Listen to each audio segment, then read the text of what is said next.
I don't know, but I can't read it. All right, I call the meeting February 11th, 2026 to order. Let's do the Pledge of Allegiance.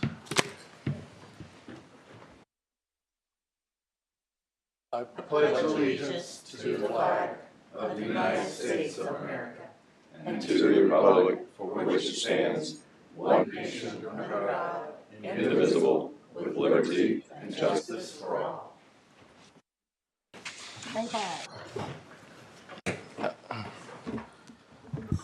Mr. President. Yes, go ahead. Could I announce, just in case everybody missed it, Purdue won a basketball game. That is They news. won a basketball game. Yeah, Is that I what you're forget. saying? Finally. Well, congratulations to Purdue. Indiana's the last undefeated team in both basketball and football. So, all right. First item on the agenda at 8:30 a.m. is the patrol car purchase court security proposal. If you may approach Sheriff Burkhart. Yes.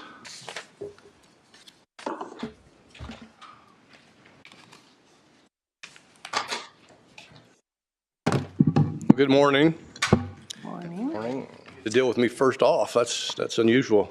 I want to give Mary a solid for getting me on here quickly. Brad, you're our favorite sheriff. Yeah, well, That's a great way to put it. I have to do early and do a presentation, so she got me on early, so I do appreciate that. So the first item is the purchase of the patrol cars.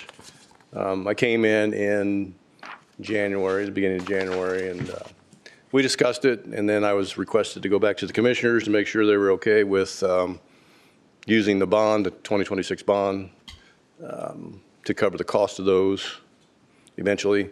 And then I went and I got a favorable recommendation to do that. And so I'm just here to report that they did give that favorable recommendation. So hopefully we can move forward with that.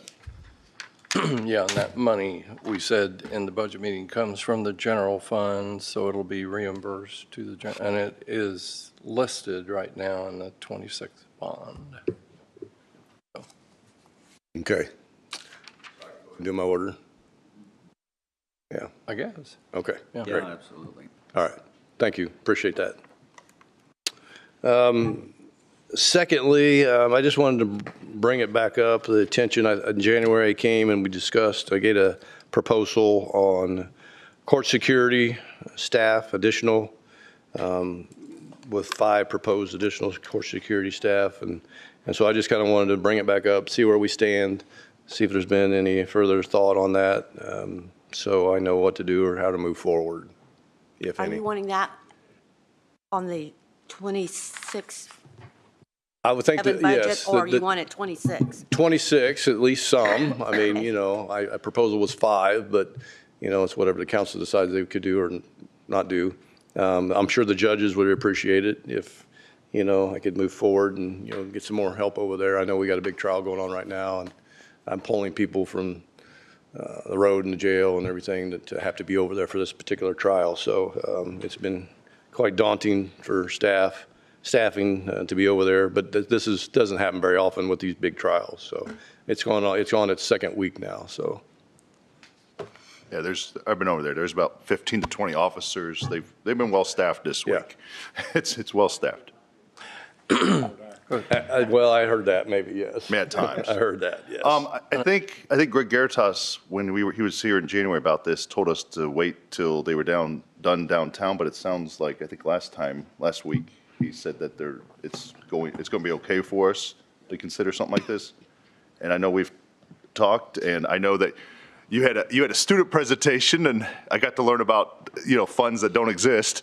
The donut fund the kids thought you had. Yeah. Yeah, How to fund it. But they came up with 2 or 3, and I wonder, would 2 or 3 be good if we did that immediately versus getting to 5 immediately, and maybe look at more in 2027 or 28? Absolutely. I mean, I'm obviously, you know, I presented a proposal for 5. And I think that's what we really need.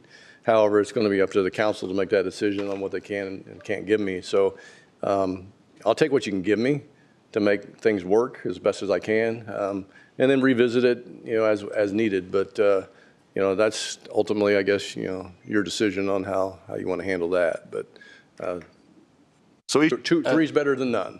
And I think the money's going to have to come from the general fund. and that's what I was going to ask next, where the money come from? And it looks like with benefits, it's probably going to be close to 100,000 for, in that neighborhood, 90 to 100, somewhere in that range, So if when they get when full you say benefits. you can make it work, are you telling us that you can, if we do that, you can have that covered over there at the courts all the time, or it still won't be covered? Yeah, part I of don't the think time? it'll be covered all the time.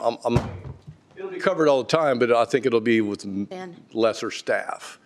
I have somebody there, and we have somebody there anyway, and we utilize we have a full-time, we have some part-time. If I can get some more full-time over there, maybe keep my part-time. A lot of it's just going to be some trial and error on seeing how things work.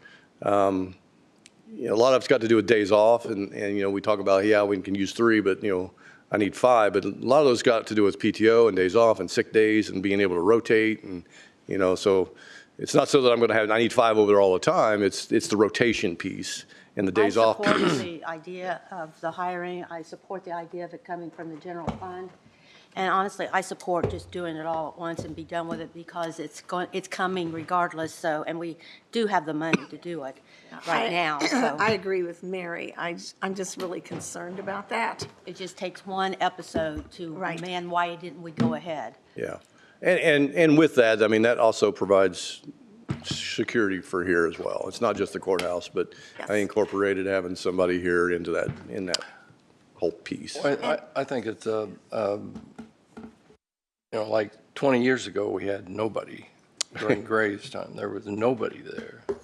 And it's a example of the coarseness of our society that we're paying a price for that in this. The judges say that, in their courts now, they have a lot of people acting up, not necessarily the person, the perpetrator, but family, friends, people there that they never had before. So it's a I think also the cost. the downstream effects of large trials like this, of just the staffing across the county I was talking to someone the other day, and just, I think, helping morale and just knowing that when there is a big trial that you probably still have to pull some officers, but maybe not as many as you do now, and that's going to help morale at the department, and I think take some of that stress off, because I'm sure everyone's stressed with something like this going on, and being able to just alleviate that stress. And so I think it's a great idea and sorely needed, most likely. Do you have a number for if you were to hire all 5 this year? Do you have a proposed amount that it will take to get them hired? Well, I give a number, and I don't have that piece of paper with me. But what I did not have on that, it was the I had a benefits piece on there. 361,000 for all 5. The other one. But I guess I'd propose maybe we do 2 now, and then in the 27 budget, think about all of them. Why 2 and not 3? At least go over halfway. I think Yeah. my response to that is this, is I know they just. Why not 5? Yeah. Hey, hold on a second, but they had active shooter, I don't know if you guys all know this, they had active shooter training here. And getting to 5, it's not just about the courthouse. It's about having someone here, having someone helping down at the prosecutor's office when they need help. It's more than just the courthouse, correct? Correct, yes. Okay. An overall effect of what needs to take place. And Yeah, I would propose that we go ahead and move forward with 5 hires and complete the process for the security in all the buildings that he's requesting. I think the biggest question is, are funding good to do that? That's the real question, if the funding's good to do that. Is this the And correct that's why I'd look more to Jim, because he's on the You're, budget. you're that much? taking it out of the balance. one? We've got, We were over in the general. what I didn't put in that was the benefit, well, there was a benefit cost in there, I think. You had mean- 83, 360. Yeah. I mean, we have a budget, and, if we're going to add to it, it just comes out of the balance of the general fund. And the money is in the general fund. And we're talking about people's lives here. But we do in a lot of other cases too, and we've got other things coming up, like the mental health stuff, and are we going to crowd out I believe this is more important other than things? the outside mental health. choice. Was that a motion? Oh, so, yes, so, you know, obviously, we're debating, I think, between 2, 3, 4, 5, somewhere in that range, so that sounds good. But I think we need to come up with a motion and maybe a little compromise, maybe, I don't know what. I don't know. I mean, I know you started with 6, you started with 6 originally, now you're down to 5, I just, you know, what's, Make that be a motion. And I'll second it. what's the motion? That we go ahead and appropriate out of general fund, is it $361,500? Is that the correct amount? This is what you've submitted, and the total number for 5 on this page is $361,233.60. I don't know why we need That to packet's revisit in it. your, it's in your, It's in here. I didn't see that page. Oh, it's on the back page. I didn't turn the page. Sorry. My motion is to appropriate $361,233.60 for the hiring of additional safety officers for the different buildings per the sheriff's request, To be hired by what date? to be hired as Soon as soon as possible. the money's appropriated and he starts looking. Okay. I second. You second, and then the benefits, how is the benefits being paid? Well, they'll be paid through the commissioner's budget that pays the general fund employees. It's all general fund. So I added a benefit in here, would add at 30%, which come out to 83,000. Now, I don't know whether that's correct or not, you know, where it was, I don't know. That'll get you started. Yeah. Well, you know, here's the You thing. might have to adjust it. I mean, everybody's acting like we're just now talking about this. No, We've you've been been- talking no. about this for a very long time. It's about November, December. They came to us, correct. All right, so I do have a motion and a second on the table. Do you guys got it down there? Okay. Is there any more discussion? All right, unless somebody asks for a roll call, we'll just do a vote. All right, all those in favor, say aye. Aye. And opposed, same sign. All right, motion carries. Thank you so much. I appreciate it, and I'm sure the court and annex staff is appreciated as well. So back to the benefits part of it, will be paid out of the commissioner's budget. Is there monies there, or is that going to shortchange? what I'm they've- sure that they'll probably need to come and ask for an additional appropriation later in the year. Okay. Because that would kind of technically. I mean, you're close and Yeah, I mean, it's kind of technically figured in this, but you don't know when you're gonna get them hired. I and so when don't. that'll I mean, start. Right. We're gonna hire 5 tomorrow. Well, he's got the problem is, I think some are gonna move from the jail. yeah, and so, And then- yeah, the idea would be is to take some senior jail staff, move them, but then have to replace them with new staff, and so that's going to take a minute to make that You happen. don't want brand new, No, all no, no. 5 brand new No, people there. there's You gotta there's have one some right now training. from the jail that's. There's that's one over working there now, so that would be the There we go. idea, so, okay. All right, anything else, Sheriff? That's it for me. All right, thank you. Thank you so much, I appreciate it. No problem. Have a nice day. Thanks. All right, 8:45 a.m., we're a team bit ahead, but if Nicole is here, yes, Nicole, we're going to do the CF1 approval. Floor is yours. Morning, Nicole. So I've got one CF1 in front of you. It appears that they pulled a permit last year. I spoke with Cindy, the assessor. She said that at this time, there's only going to be land value, not an improvement value. But I'd like to get this signed and approved, just in case anything changes. I've had something come across where a value has changed and had to go back through and the CF1, so I just have it in front of you. They don't show that they have any employees yet, but an abatement is based upon an increase of the improvement. So that's why I wanted to get this presented in front of you. Has the building been built yet, or? I don't know if Or it's it's just in the finished. process? Oh, it's not It's in finished. the process. All I know is a permit was pulled last year, and as far as I know, it's still in the process, but I'm not 100% not sure. They're not partially assessing the building. No, as far as I know, there's only land value right now. Do you know what date the permit was pulled? I do not. Nicole, are we still assessing partial assessment? No. Okay, good. So it shouldn't happen, but I always like to cover my bases to make sure that, So nothing. actually, you're just wanting to approve the fact that they filed this, but there's no building there to attach it to at this Exactly. time. Yes. Moved. Well, There's a motion, there's a second. You guys got it? Who's the second? Jim Shelby. No problem. All right, any discussion? All right, all those in favor say aye. Aye. Any opposed? Same sign. All right, motion carries. Can Jim tell us, is it public knowledge, Jim, that no empty buildings left? I don't know, I know it, and you know it. Okay. Is there? That's kind of what's pushing this, is because everybody's buying up all the buildings. Yeah, Nicole, is that don't have true? anybody in them Because right now.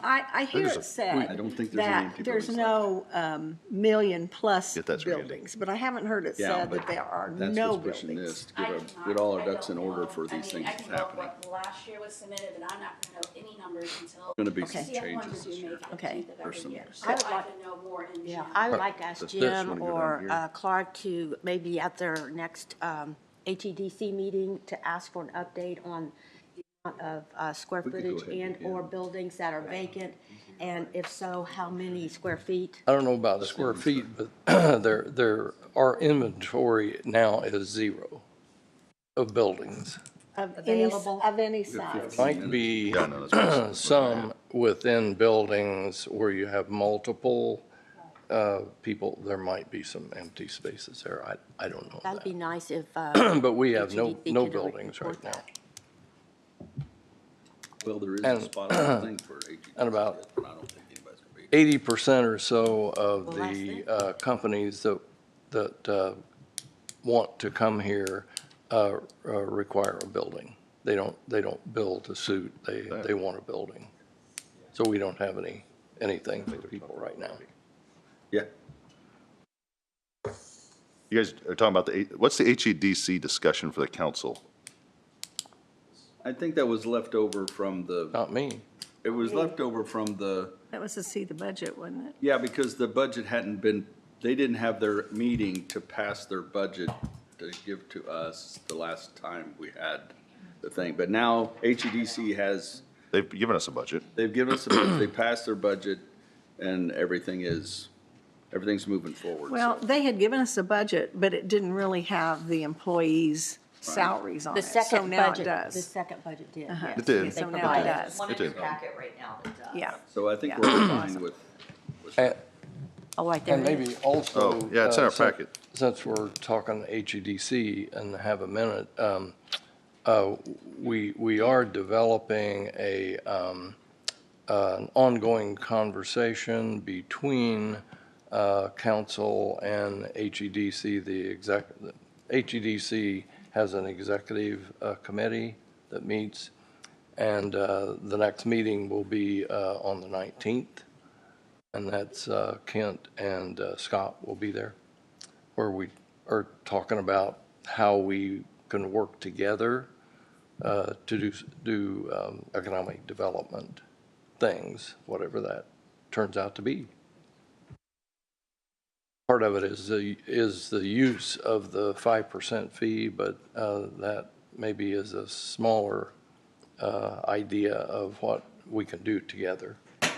well, I'm a little bit worried about when the next $10 billion project approaches Hancock County and how quickly we all get to understand what it is. I really don't want to drive down the road and see a sign on somebody protesting something that's never been you know what I'm saying? Right. Because I didn't learn about the data centers until late.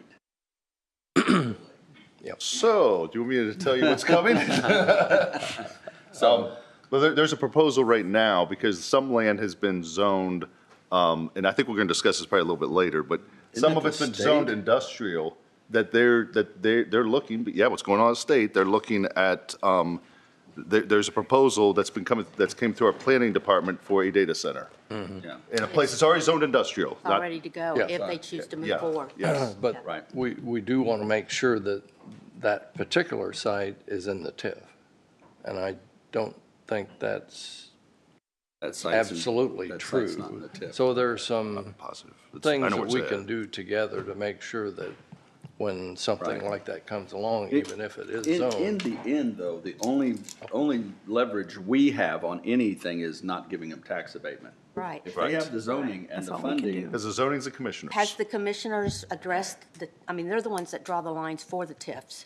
So will They're the one- have they addressed Right. that parcel to get it Not yet. Yeah. in the TIF yet? Yeah, No, they haven't addressed it yet. I mean, they haven't voted on it. Is in their it might be their next meeting. I looked at the TIF drawings of, and it appears to me that it is in the TIF, but the question came up in a meeting was as to whether The it was TIF or lines not. are drawn on the Because GIS. there's some I mean, you blank can look at it. places up in that But if it's area. Nicole could probably tell you if it's Correct. in there. I think I saw a map of some spots that we don't know why they were not included before.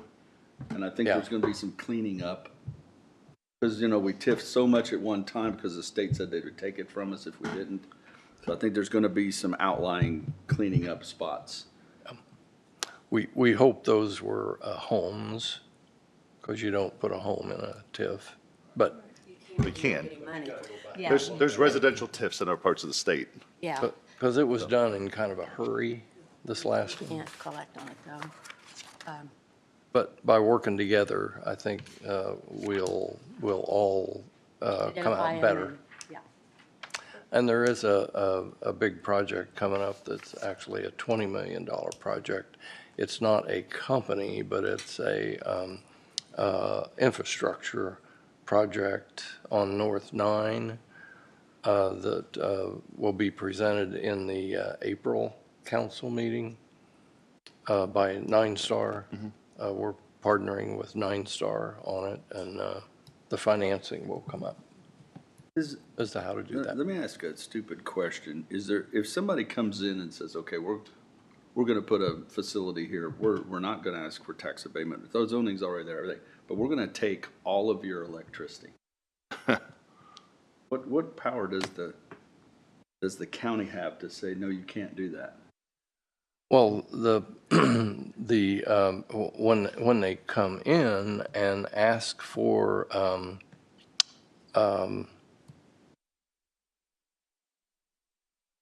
well, now that's a good question, We may actually. have to address that. They I'll usually let- come I'll through let- the HEDC. Let Scott answer. I could answer, but let Scott answer. I think that might have implication for the IURC, Utility Regulatory, because they have to prove certain things. And so that, and they actually hold hearings. So it's almost like a court. It can be almost like a court. So I think that's where you'd see it. That's We'd what we'd have to make go to try to. We have to make a stand there. And what they do is they look at different areas within the county that might be more suitable, but not have detrimental effect. And they look at those alternatives and render a decision on all those facts, so. Well, that being true, why is it that the city of Lebanon is able to take water from Eagle Creek. parts of Hancock County now? They can do it. From Geist and whatever that other little reservoir is next to Geist. That whole area, all of the reservoirs around on the north side of Indianapolis, including Geist and our reservoir, We now touch are guys, hooked into land-wise. a We actually touch system it. that's being built to take water to Lebanon. And there's a watershed association being formed. I don't know whether to fight it or what, but we might want to.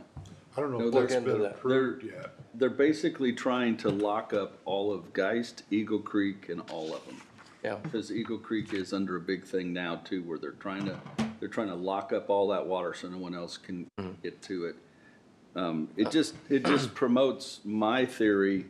We need to buy some aquifers. We need to buy parks with area that has water aquifers. Right. Just like Greenfield did when they bought Riley Park. That's why Greenfield is here, is because of Riley Park. That's where all their water came from for 100 years. So we need to do the same for us, for ourselves in the county. Since Hancock County actually does touch Geist Reservoir, would we be put in a loop of notification if they were moving forward with capturing the water supply at Geist to I go think, to, I mean, we will be notified. I think you would have to be. I would think they should, know. Yeah, everybody that touches it, and we do touch Geist Reservoir. I think they're starting to build the pipeline. It's a 50-mile, 53-mile pipeline We have not been going to notified. Lebanon. We have 5 minutes to public hearing. Mr. Sorrell, is there anything to clarify that we've discussed up here that might be, For that water, yeah, you know anything. if you can come up? If you have something to clarify. Well, I'll start with, I've not heard anything about that regarding Geist. Definitely, I mean, I was watching the news this morning, they were talking about the stuff over at Eagle Creek. But we've had several projects, potential projects, talk about landing in Hancock County, and they're talking about tapping into Geist. So, but those have been extremely preliminary. So do I have any facts? No. Have I had conversations? Yes. But none of them have ever mentioned Geist being involved with the Lebanon stuff. Since McCordsville is actually the jurisdiction where the land touches Geist, would they be the one they would contact and not the county? I think it's not just McCordsville because, yeah, obviously, the Hamilton and county line's Marion. out in the water. Well, Hamilton and Marion and us are the three. Right, and areas. it's more, McCordsville would definitely get noticed, but probably Hancock County as well, because it's really more watershed as opposed to just the city limits or, you know. That's why the folks that, all in Boone County and Pike Township, and they're all a part of this process, because it's not just where the boundary is, but who gets served by those waters. And of course, you know, McCordsville, our water is Indianapolis water, which comes out of the reservoirs. Yeah. So there would have to, again, I've had zero official conversations about that. We've had discussions, you know, there were battery plants, there were Google data center plant operations, things like that. How are you going to serve them? Well, citizens would bring water from Geist. That has been the discussion, but none of those discussions are alive anymore. Randy, I got my information from the IBJ article about a month ago, where it came from. Yeah. I did see something on TV about the ongoing things about Eagle Creek, about tying all that up, and the hearings they were having and all that kind of stuff. And I was That just was on the news assuming this that morning. Geist was next. That was on the news this morning.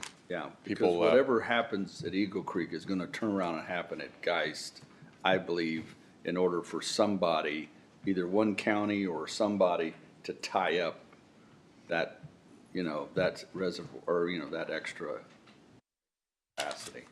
But that's what they're doing at Eagle Creek. They're The gonna, DNR may also have a role in that, Where my boat is. I would say. The DNR may also have a role. Yeah. It is a natural resource. yeah, it's unprecedented convoluted. times right now with the water, so. And Randy, on a different subject, Kent brought this up when they talked about the CF1. Are there any empty warehouses still, or are they all filled up? They're not all full, but there's been a vast takedown in the last 5 months. So Hancock County has 4 million square foot buildings. Loth has one, GDI had one, Red Rock had one, Allender has one, that's in McCordsville. And then there's a 950, which Exeter has, which sits on the south side of the Walmart Fulfillment Center. In September, Walmart bought the GDI building. In September, Amazon bought the Red Rock building. I found out last Thursday that Loth's building on 350 North is under contract and will close in May. The developer's under an NDA and said he couldn't say who it was, but it was one of the big e-commerce facilities. And I heard also on Friday that Exeter's building, the 950 that sits on the south side of Walmart, is under contract. Didn't know who it was or what the use would be. And I heard that there are discussions, and in fact, I'm getting ready to reach out to the guys up in McCordsville, that there is interest in discussions about the Nyer building. So are they full? No. But is the activity there? And Jim could tell you, so HEDC's executive committee has a lunch meeting the first Friday of every month. And on our executive committee is Matt Brower. And you may not know Matt, but he's the current Larry Sigler. He's vice president of construction services for Peterson Company. Larry's retired, Matt's the guy. And Matt was telling us the other day that he said the absorption in Hancock County, and really central Indiana in general, but Hancock County in particular, has that they've seen in 6 months what they thought would take 3 years to have happen. So there's a lot of activity. And in fact, I'm not going to go too far down this rabbit hole, but the developers are wanting town to come back and start doing construction again because the inventory is getting soaked up and there's a need. They've promised $19 trillion coming into the United States in new infrastructure, buildings and stuff over the next few years. So guess what? I mean, even if we get a tiny portion of that, it's going to fill us up. I was thinking about this yesterday, and I was thinking about driving down here. Companies in the world, you didn't watch like 26 of the largest companies in the world promised to President Trump billions and billions of dollars of new factories and things in the United States. That was 6 months ago. And they got to build them somewhere. I don't want to be simplistic about this. It's not that binary, but in the broad swing of things, there's a difference between the Biden economy and the Trump economy. I don't like being that oversimplified about it, but the fact is, things are hot. They're really hot. And some of it's what you're talking about. The business climate is better. How many buildings we got left that aren't been built yet that we've already approved? That's a problem. I don't want to go too far. Well, because there are I've got 3 projects. One is absolutely dead, and the other 2 are hanging by a thread because the economic development agreements had time bombs in them, and they've been expiring. And so they were going to get built, but now they're stuck in, can they resurrect the economic development agreements, or do they need to file new applications for abatement? I had a breakfast meeting about that yesterday. So there's uncertainty because they don't know what the deal is. Well, we had 7 years. Well, that was something that we When we put in, they said, decided okay, to put in. you have 7 years. Well, no, that's what you guys put in the resolutions for the tax abatement. Abatements. But I've got a deal. Absolutely, that the It's done economic everything development to do agreement, with they had it. to break ground by August 1st of 2025. They were That ship shorter sailed. timeframes. They were shorter timeframes, the HEDs. Yes, DDAs. and so they're stuck with that. That was That's a commissioners. negotiation with the commissioners. That was commissioners, not Correct. us. Yes. But it rolls down to the deal, the contract has expired. So that's a question, is there a Because of the political EDC. will or desire to resurrect those, extend them, or are they just dead and we start the whole process over again? So And we that also goes to the fact that if there was, so GDI, they got tax abatement for either 6 or 7 buildings. I don't remember, it's been a long time. But they've built 2. And so, but the economic development agreement has expired. So, the other 5 don't get built unless that gets figured out. Yeah, I can say there's been some EDAs that are in breach because they didn't commence construction on time.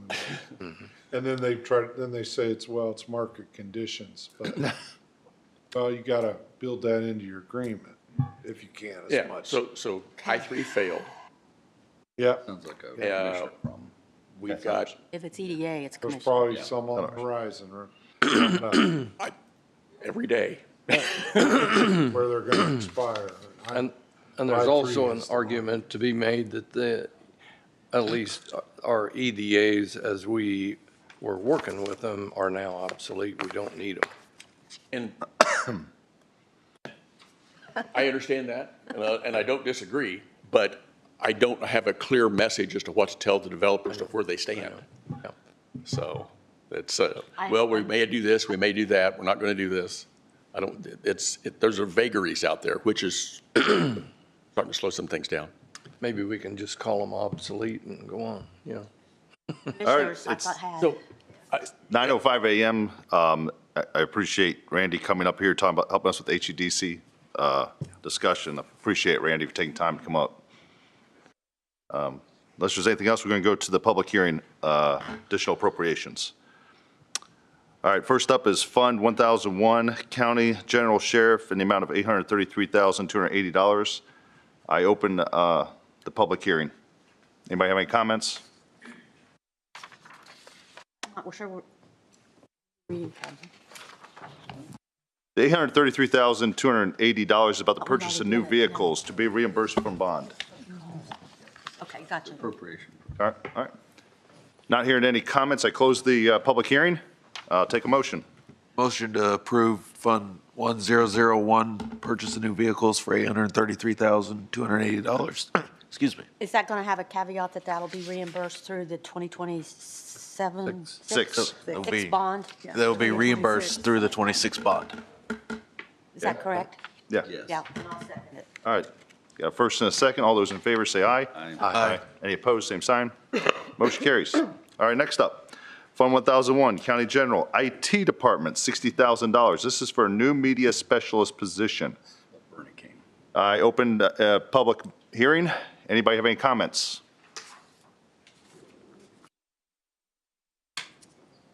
All right, not hearing any. I will close the public hearing and take a motion. I'll make a motion to additionally appropriate Fund 1001, County General, IT, and new media specialist position for $60,000. Second. All right, with a motion and a second, all those in favor say aye. Aye. Any opposed, same sign. Motion carries. Next fund, Fund 1135, Cumulative Bridge. It's the amount of $700,000. It's a capital items move from Fund 1176 MVH. I open it for a public hearing. Anybody have anything, questions, comments? All right, I will close the public hearing and take a motion. I move we appropriate Fund 1135 for $700,000. Second? All right, I have a motion and a second. All those in favor say aye. Aye. Any opposed, same sign. Motion carries. Next up, Fund 2509, Drug Court, in the amount of $1,724.95. This is for a vest, firearm, and ammunition for a field officer. I open the public hearing. All right, not hearing any comments, I will close the public hearing and accept the motion. Make a motion, we appropriate Fund 2509, Drug Court for $1,724.95. Second. All right, I have a motion and a second. All those in favor say aye. Aye. Any opposed, same sign. Motion carries. Next fund is 4041, BHC donations in the amount of $1,000. This is a grant from the Hancock County Bar Association. I open for a public hearing. Not hearing any comments, I close the public hearing. Take a motion. I'll make a motion to approve Fund 4041 behavioral court donation of $1,000. Second. All right, motion and a second. All those in favor say aye. Aye. Any opposed, same sign. Motion carries. All right, Fund 4700, self-insurance liability, the amount of $447,424. This is a needs budget set up for 2026. I open up the public hearing. Any questions or comments from the council? What is a needs budget? Isn't this, It was just, it needed a budget set. Yeah, we just have to. It was when the self-insurance became a thing, there was not a budget set up for our, so we needed to do this. We talked about it, we got the thumbs up. I think Janine here discussing. that's the balance that's already in there, it's just Yeah. moved over. Yeah, we just have to Just moving. appropriate it. Gotcha. Okay. I'm not hearing any other comments. I will close the public hearing and take a motion. Okay, I'll make a motion to additionally appropriate Fund 4700, self-insurance liability, additionally appropriate it so we can make a budget for it for 2026. Okay. All right, got first and second. The amount was $447,424. All those in favor say aye. Aye. Any opposed, same sign. Motion carries. Do the next one, Jim. All right, Fund 7201 is food and beverage. This is for the 4-H Ag Association in the amount of $500,000. I open up for public hearing. Comments or questions up here? All right, I'll close the public hearing and take a motion. Make a motion, we additionally appropriate Fund 7201 Food and Beverage for $500,000 for the 4-H Ag Association. Second. All right, I have a motion and a second Okay, for Fund and 7201. that's a reimbursement too. Yes. Food and beverage is $500,000. All those in favor say aye. Aye. Any opposed, same sign. Motion carries. All right. We've had the HEDC discussions, so Brent Eaton, attorney and data issues consultant. If you're ready to approach. Him involved. Paul's asleep down there. He's not falling. Nope. Do not say that. He's wide awake. You just have to talk to his right He ear. may not be listening to you, but he might be ignoring you, Kent, but he definitely is awake. word, Kent. Mr. President, Yes. could I reserve the right to come back on that 500,000? There's another issue there. Okay. It's a reimbursement. Yeah. Okay, we'll come back later. You can proceed, Brent. My memory of the procedure here is we had brought this issue up a few months ago to the council.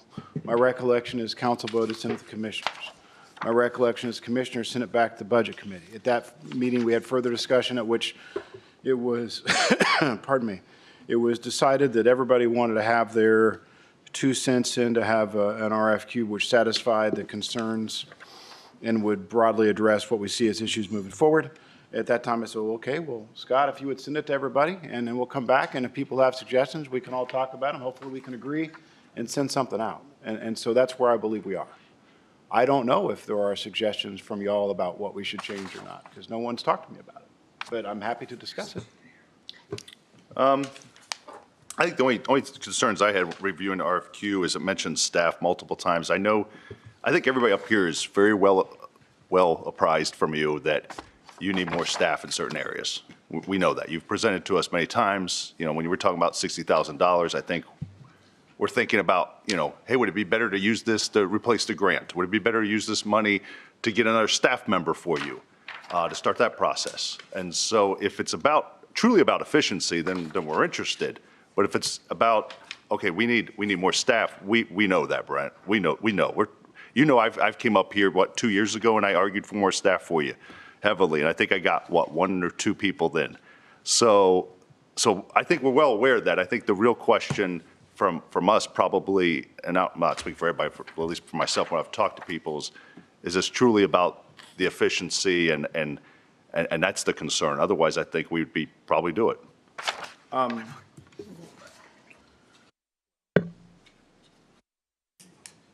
think there was also a discussion as to whether or not this study would include other offices besides the prosecutor's office. I remember that discussion from the last time. I might take the questions out of order. Is that, as to that, the point I tried to make last time I was here was that if you want to know what's going on in the justice system, the center is the prosecutor's office. And so everything that happens from law enforcement through the courts, probation, community correction, runs through us. So if you get a really good look at what we're doing, you are going, okay, even if the other offices were adverse to it, you're going to find out what they're doing. And I really don't have any reason to think that they would be adverse to it. But even if that was the case, because everything runs through us, you would see what's happening. It'd give you a really good window as to what those things are. To go back to your question, Scott, is the county's growing, resources, needed to keep the county growing are a significant issue that's going to be something we need to be concerned about moving forward. I very much think the county would benefit significantly by taking a measured look at the justice system and what our needs are anticipated to be in the next 5, 10, 15 years, so that we can maybe have a game plan collectively moving forward. So we're not doing it piecemeal year by year by year. That's what I'm really seeking. That's what I would like to have happen. And I guess through the years, I've always been for departments coming in and saying, hey, let's kick the tires in our operation just to kind of stir things up and find out what's going on. And sometimes we find out good things, sometimes we don't. But if we don't kick the tires once in a while, we never find out about stuff. So that's where I come from. Without sounding too negative, first, you use the word everybody an awful lot, and even wanting the RFQ. Don't include me in some of that, because I'm not. It's not. But what you just spoke might lend more to a 5-year strategic plan rather than an efficiency consultation. And then now we also know, too, since we started this conversation, that you're going to be losing some grants that we're going to have to reimburse. We're not going to lose the grant. We might. Okay, We so don't know that yet the either. thing you spoke to us last month I about did, is. and it was a heads up to say that we might. Oh, okay. We won't All right. know until. But, yeah, I appreciate Scott explaining, because that's my position on the situation, that we know that there is not inefficiencies as much as there is deficiencies in the amount of people that's working there. There's not enough, So I'm more interested in some type of setting up some type of maybe a 5-year plan to work those things out, more than it is bringing somebody from the outside in to just tell us that. So, but that's, like I said before, I'm one vote. I agree with what Kit just said. My concern is a company coming in and telling you how to run your office. With you being there as long as you've been, I would think you have a handle on how to run. So what are they going to point out to you that you would have an aha moment? And other than employees, which again, we're well aware of the shortage that you've had. So I would be interested in about what that. I really appreciate the confidence you've gotten in me, but I don't know that I've got a monopoly on good ideas, right? I mean, I don't. I assumed you I mean, did. and one of the things that's really, I've been reading a lot about it this week, is a significant challenge, and actually is one of the reasons why litigation's taking so long over across the way right now, is the amount of digital media for which our office is responsible has exploded by, I don't know, a factor of 1,000, 100, I don't know, a lot in the last 5 or 6 years. I mean, and Scott, you practice, so you see how much, you get one traffic stop on a relatively simple case, you're going to have a body cam from the guy, you're going to have a body cam for backup, you probably got a camera in the car, you probably got a camera in the other car, you probably got one in the Sally port when they take them to jail, right? And so, 20 years ago you had one VHS tape, right? Now you've got, I don't know how many terabytes of stuff. Well, multiply that times, 1,000. And then further, if you have a significant case, and this really is kind of what's causing some of the delays or probably got going on, is that, you're really looking at an unfathomable amount of data which is created. Now, for the sake of transparency, it's very, very good because you can see every single thing that's happening. So that's great. I'm in favor of body cams. I'm in favor of, transparency, and I think it's a very good thing because it helps us to know what's really happened. The bad part is that, the amount of man hours it takes to try to manage through that, the amount of, man hours it takes to try to manage data, get it to the right case, send it to the right place is mind-boggling. And it's very, very easy. Okay, there's attorneys over there, and they're upset, well, this is, so much data, how could we look through it? But I guarantee you, and Scott, this is true. If we missed one thing, that there would be a significant issue with our ability to proceed with that trial. And it's like that every single time. And so my point is that, the demands of doing those things are significant. I know this is not something exclusive to Hancock County, and it's something that's a nationwide issue. And I'm always in favor of listening to other ideas, be it with litigation strategy, be it with, charging decisions from law enforcement, be it with how to operate more efficiently in tandem with the courts, or being it with ideas on how to manage a prosecutor's office with some of the challenges that we have. And so I'm forever and always seeking ways to be better. I don't really, whoever has a good idea, I'm willing to listen. I mean, and if I'm deeply concerned about our ability to keep things together for the next 5, 10, 15 years, and if there's experts that are out there that are in this field, that their job is to know these things, and they may have tips, and suggestions to help us, to plot a 5 or 10 or 15-year plan so we can be successful as a community, I very much want to have that input. Can I ask a question? Of course. In my life, when I have too many trucks break down, and I've got 2 mechanics, and I need 5, I sublet out things. I take another truck to a different shop. Sure. And things like that. Sure. Is there any companies or any outsourcing that you can do with just what you were talking about, analyzing a media? Does all of it have to be in-house, or is there any, if every county in the world is having the same issues, there has been no companies come up and say, hey, we can do this and take this more like outsourcing some of it and stuff, because you just don't have another person sitting there right now? Well, there's 2 questions here. I mean, the first question is that, as always is the case in response to technological changes, data, et cetera. No, there are some programs, and we're going to be seeking, some funding for some hardware which we believe can help us be more efficient in-house to more effectively manage some of those things. There's some which can help us pour through things, and maybe you end up with keywords. So you can, instead of watching 8 hours, you can watch 15 minutes. But there's some things that are out there, that I've discussed with my colleagues around the country that has been pretty effective in making that much faster. And so that is a request that's, coming down the pike from us. In addition, though, to answer the other question, not really, because everything we do is confidential, right? And so, it's and you don't know, okay, today when I wake up, I don't know, do we have 10 cases come in or do we have 1, right? And so you kind of have to have a capacity to be able to do those things at all times, knowing, kind of like, you're not going to be at max capacity every day, but some days you're going to be past max capacity because that's just the way it kind of goes. Given the nature and the confidentiality of the information we deal with, it's exceedingly difficult to really do that effectively, but for in bits and pieces. Sounds like to me you understand what your needs are. Now, it sounds like you're still needing staffing to follow through with some of the opinions that you have on what would help your office. Yeah, additional technology. So I would prefer spending that money on letting you pick where to put that as someone coming in and telling you what you may already know. But they may tell me things I don't know, Mary.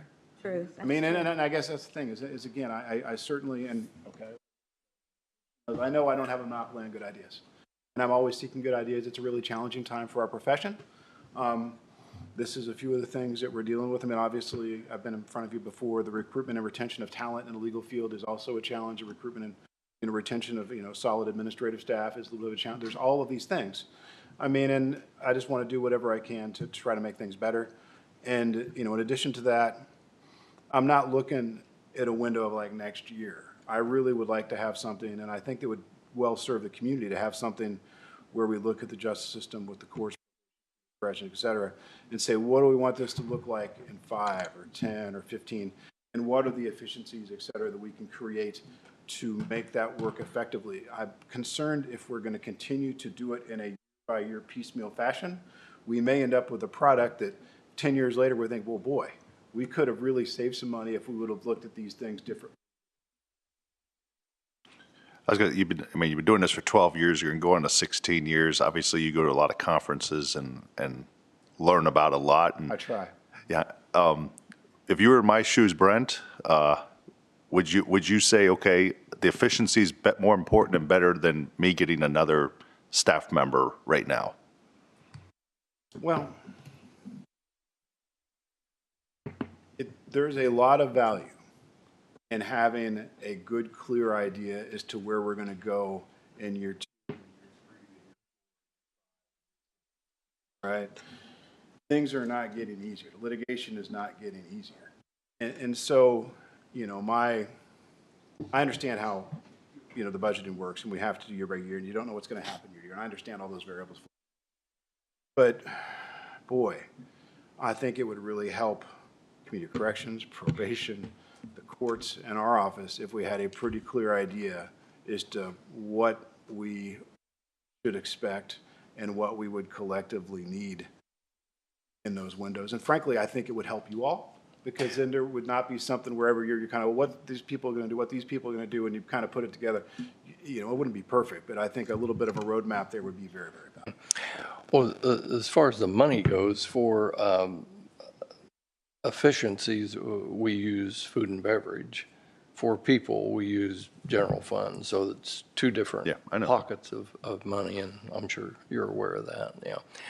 But I would be for, if there's an itch to do it, to look at the whole justice system. So I know there's some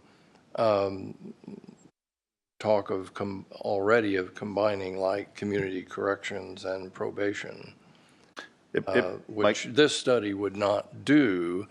And if there's an appetite for looking at the whole system, I would be all for that. It might cost more money, I would presume, if you're looking not just at Well, prosecute. and we did that about 15 years ago. Okay. We had a lady come in from Crow-Chiswick, and we went through an off-site planning thing, and the outcome of that, one of the outcomes of that was that we should internally continue to look at it. So we did that for a while, but yeah, you bring somebody in like a Crow-Chiswick, it's going to cost, sure. If you, thinking about that, if you did though just the prosecutor part, could you then use the same person and do another one, say after that?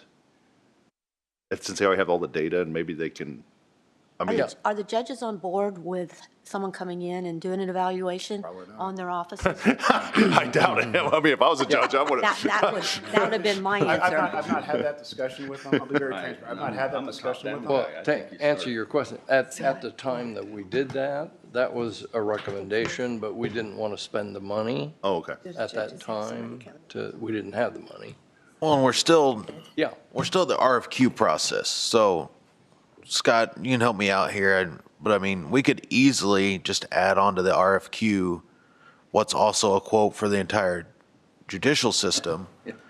But then I think the issue I have as a data person is we still don't know what, we talk about the cost. No one knows the cost. The RFQ would get us the cost. I doubt the RFQ is going to come in for $500. But if it did, by golly, let's do it for $500. We'll find out a lot of information. Let's say he mentioned 60. But if the cost comes in at $100,000, I'd probably be like, I don't know. But again, we don't know what the cost is. We're not out anything. The taxpayers aren't out anything just to submit an RFQ. But then we can actually debate the data versus debating, is it going to be 20,000, 60,000, this or that? I guess I just would like to know what the cost is. And RFQ that is everybody's on ready. board. Well, we've always known that but some counties have combined probation and work release and other things like that. And if you're talking about efficiencies or things like that, I believe that's where we probably need to know information. I didn't think about the prosecutor's office being something that wasn't efficient because we need more people. If we had too many people, then you would think, well, we need to see if we're efficient and narrow that down. But I would be open to thinking if we expanded the scope to, but then you can't just tell the judges, hey, we're going to do we're gonna come in and do an efficiency thing on you. We need to pull the judges in if they're going to be part of the system. And I personally have reservations about the future life of the work release program and how probation feeds into that and how all those drug courts ever feed into it. I have because our world has changed. When they started the work release program, we had a different set of people in the world. Now we have a different set, and it's not the same, and we haven't adjusted.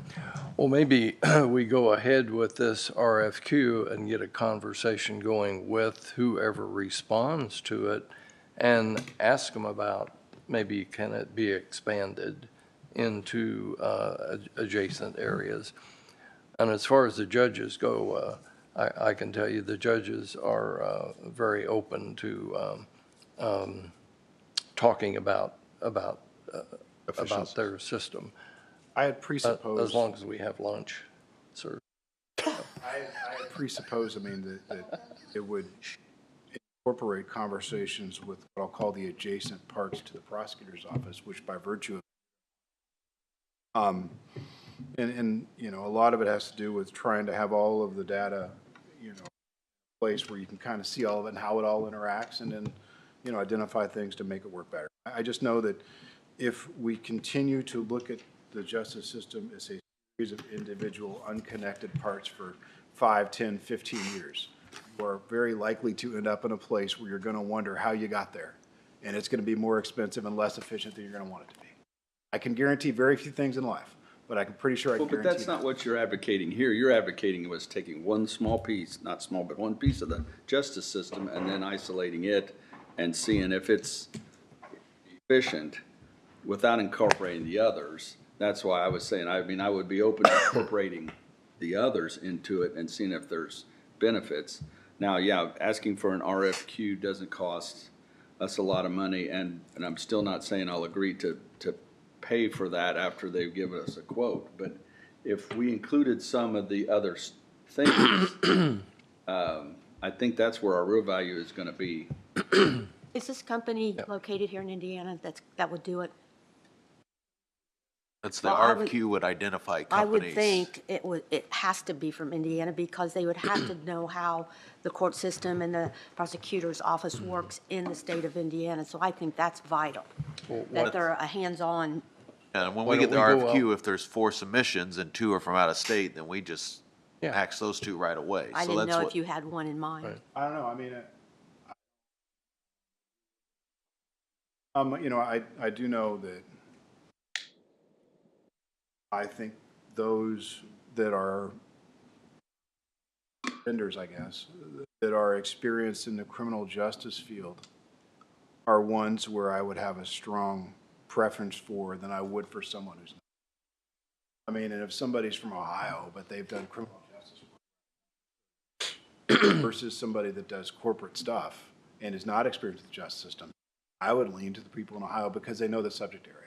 Now, maybe that's not the problem. I don't know. We don't know until we get it. But the subject area relatively specific to the justice system is something which I would place very high value on because I think someone who does not do that, they may have too steep of a hill to climb to give informed information. Well, there are specialists, and if we go out with an RFQ, let's see who responds. And at the last time we did it, Crow Chiswick was one. Well, they're a nationwide company, but they had an office in Indianapolis, and the lady we worked with was a local person, Marion County. Sorry. Scott Banky, what do we need, what kind of motion can we do here just to keep the process moving if that's the desire of the majority of the council? Yeah, you would need a motion to proceed with the RFQ, get it advertised. Okay. And nobody's contacted with any change to the final draft I sent to all of them. I think the auditor's office has it too. So that, and I don't think Brent had any changes, so that's what we would advertise. It's pretty comprehensive, honestly. what was And then if that motion was done like that, then it would still have to come back for final financial approval. Yeah, and actually, the commissioners would have to approve any agreement. Okay, yes.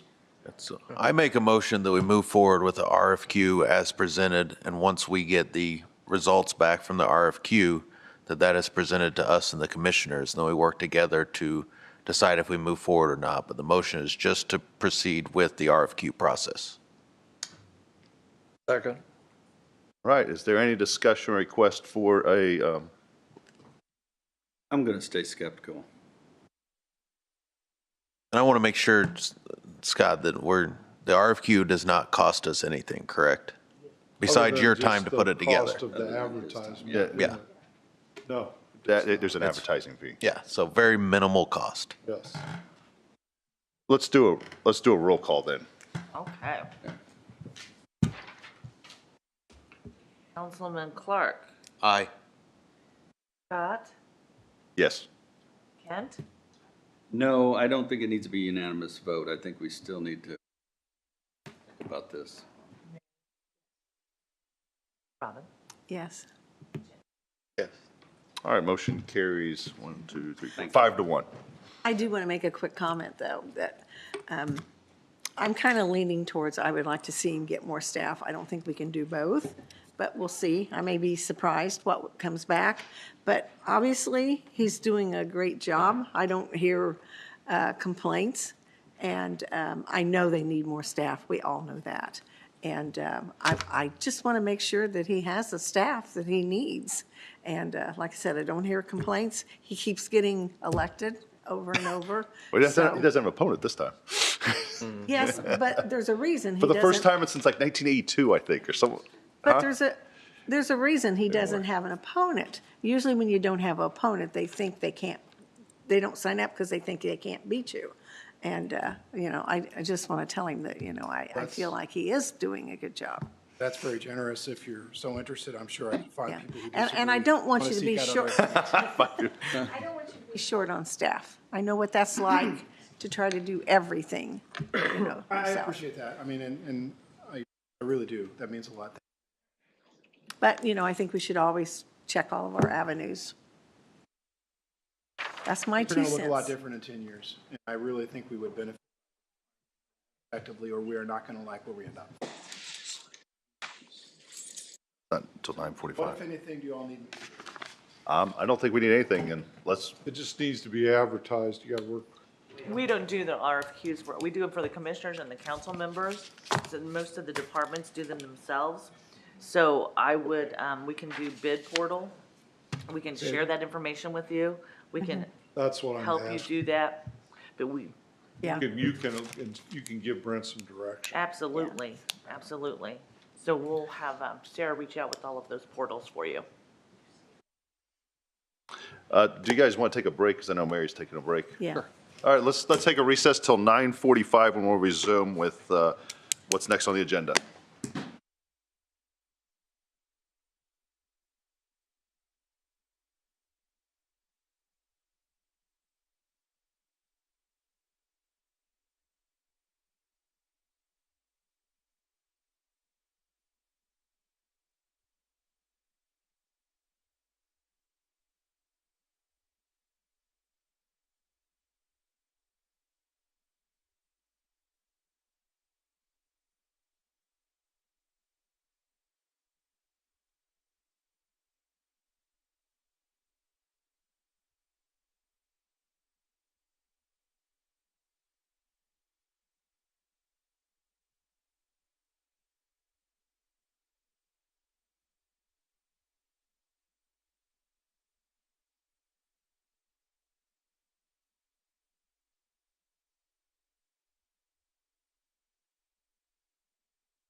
All right, we reconvene the February 11, 2026 meeting.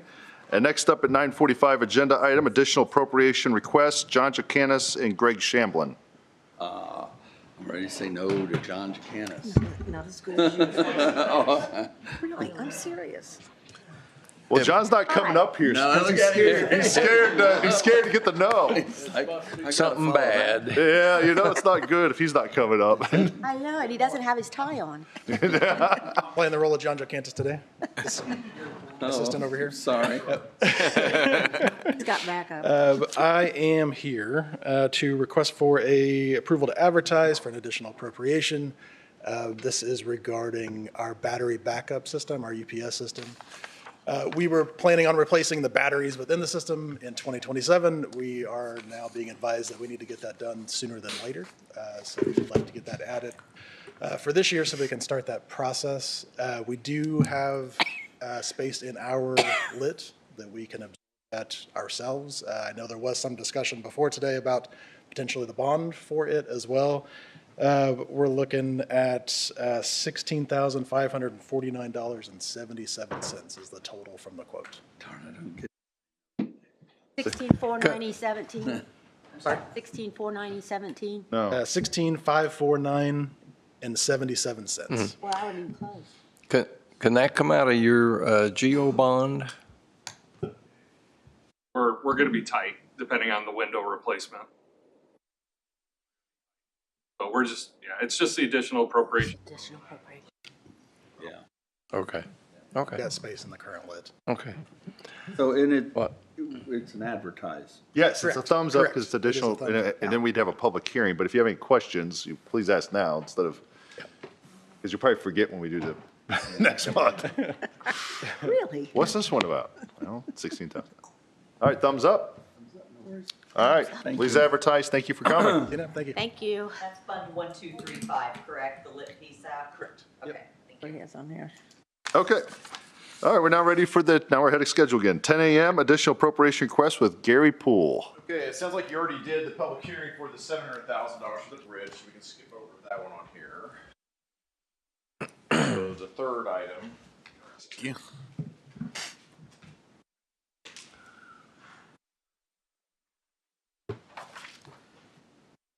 You know, when you're talking, you're driving our guy nuts because he's like, you can't pick up your voice.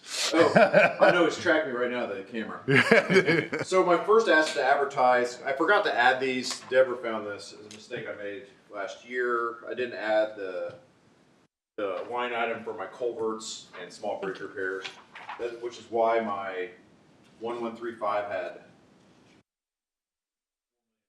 Thank you. unexpended cash.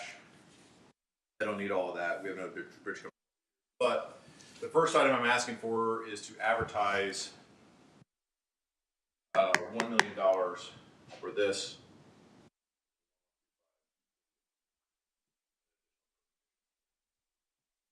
That's a thumbs up also because there's no motion call. I can't believe he said that he admitted in public he made a mistake. Make a mistake. Well, he gets one a year, and he used it early. Oh, you used it early. You get one a year. But he's got one to crow about, though, too. He's got a mulligan coming. It's a mistake in the right direction. All right, so we just need a thumbs up to advertise. Thumbs up to advertise that. of Oh, yeah. 1 million. That's the 1 million, and then you also need a thumbs up to advertise for 500,000 with 1135,492. Correct, yes. And what's that account? That one is for bridges, one is for pipes, so there's different size structures. So these are the smaller structures. Okay, you need a thumbs up to advertise for that. All right, please advertise for both of those. What's next, Mr. Poole? We already did the $700,000 earlier. I appreciate you doing that one there. I need to reduce, we had a pretty successful grant season. I need to reduce by $2 million the cum cap line item 1112. I don't know what kind of motion this needs. I just need it reduced because I don't need the full 3 million anymore. I I only need thought one. that was lit economic development. That we put, Yes. yeah. Yeah, sorry. So I misspoke. Economic But development. 1112, this number, 40418. I believe it was 3 million in there now. Reduce it down to 1. And that's because the state came We were able to through. secure additional funds from the state. Advertise for reduction. Okay, we need a thumbs up to advertise for the reduction. We have a thumbs up. You're good to go on that. Okay. Or we reduced one. Reduced one. Move the money. Well, Gary Poole is unique. Shell game. Yeah. He's conservative. Well, Their funds. He gets 10% of that. He did not say that. No, he does not. No, he does not. Public, he does not. I can't make this come out, so I This isn't apologize. Lake County. He does not. We did send a thank you letter to NDOT for the total of $5.5 million. The $2 million will help RDC, which I'm sure there'll be some questions about that. It's going to change our RDC. We'll talk about that tomorrow, how that sits.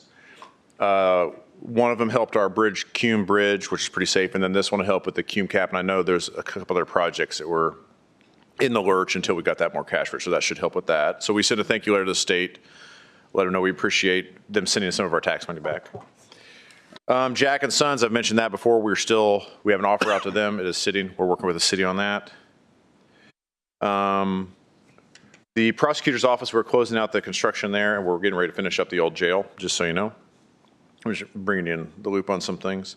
I notified Suzanne at HCSS to contact the city about asking the city to participate again for $150,000 for HCSS. At some point, this group and the commissioners will have to decide about the continuation. Do you know, do you know what the estimate is even for 26 for that? Is it still 600,000? I assume it's going to be similar. I don't think she's giving raises, so. Okay. Well, just to remind ourselves, we set that up in a separate fund this year, and we expect the state to reimburse us half of it, or $300,000. So that leaves $300,000 for us to pay. We hope to split that with the city of Greenfield. Janine and I brought that up with the city of Greenfield. They kind of acted like they'd never heard of it before, and they said they need to have the HCSS come before the city council to ask for the $150,000. And you were going to set that up, Gary, I think? I called Suzanne to contact them. I want to wait a month. If she doesn't make that contact, I want to force it myself. Okay. I'm trying to let her do it. So as of right now, we are on the hook for $300,000. We're trying to get Greenfield to pick up half of it. So kind of where it's stands. Do they know that they did that this year? Pardon me? Do they know that they did that this year with us, right? They do. They knew. They They just don't remember that they were going to do it this year. Informally, I've Well, spoken they with used Mr. ARP money last year. Maybe they have ARP money this year. They didn't know. They didn't act like they. Been acting Think like about that it. a lot, Okay. Yeah, you know? with everything. Yeah. For the locals that might be calling you, I've got 2 bridges closed that should be done by summer. The one on 4 South near New Pal will be done even sooner than that. We just started on the one on 3 South by Zion. The one, I go there every day. The one on 3 South, the barriers, sometimes it causes a jam, especially at. Yeah, I've talked to my guy out there on scene. I said, expand those if we need to. I said, Okay. give it a week, because it's always terrible in the first week of any change of maintenance traffic, but it might need to expand out. Yeah, it's hard to get out of the roundabout and then, because you got people. Because you got to wiggle so soon. When Zion, is in and out of church or school, that's when it happens. Yeah, it's going to be rough. Like, remember we had all those troubles with 5 West and 3, it's going to be somewhat problematic. But I told my guy out there to try to get that as optimized as possible, but I told him to be patient with it. I don't like to flail.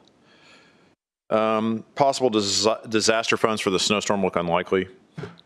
But we've documented everything and we'll try to get that if we can. Are we good? I don't know if we're going to get much more storms, but are we good on salt or?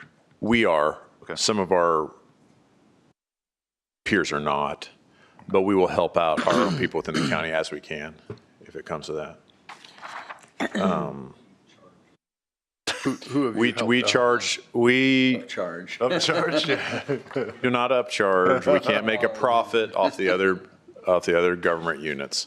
But you are helping other government units throughout the county. Greenfield's okay and we're okay. The others, it's difficult. You get it, like every snowstorm, I'm sure you get calls. If one snowflake hits the ground, everybody calls and wants you to salt and plow right then.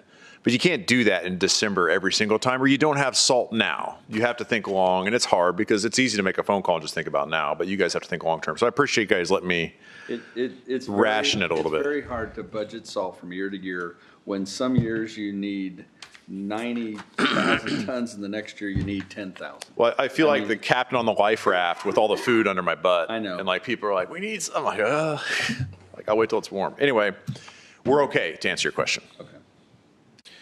Well, we did renegotiate some more salt too, so hopefully that will help. We're modifying a trail fence on 600 West. The fence that went in for the ADA, it blocks kind of a view from some of the public accent. I don't like how it looks. I've had a couple calls from the On locals. 600 West? Just south of the fire department on 600 West. It's or the Sugar Creek Fire Department. Okay, I know. And when you look north, the southbound traffic kind of goes into a dip. So we're going to modify that railing a little bit, make that a little more visible. On the back, so I'm doing a presentation at road school, some of it. So you guys should know that you're doing a good job. You guys make mistakes like me, like I do, but you guys are doing a good. Here's our median income growth, Hancock County from 2020 to now. Those are all our peers below us. Our household income has raised 21.1%, and you can see all our peers below that. If you look below, you can also see just the overall income growth for the whole nation. We're at about 21% household income growth. The nation's at about 10.5.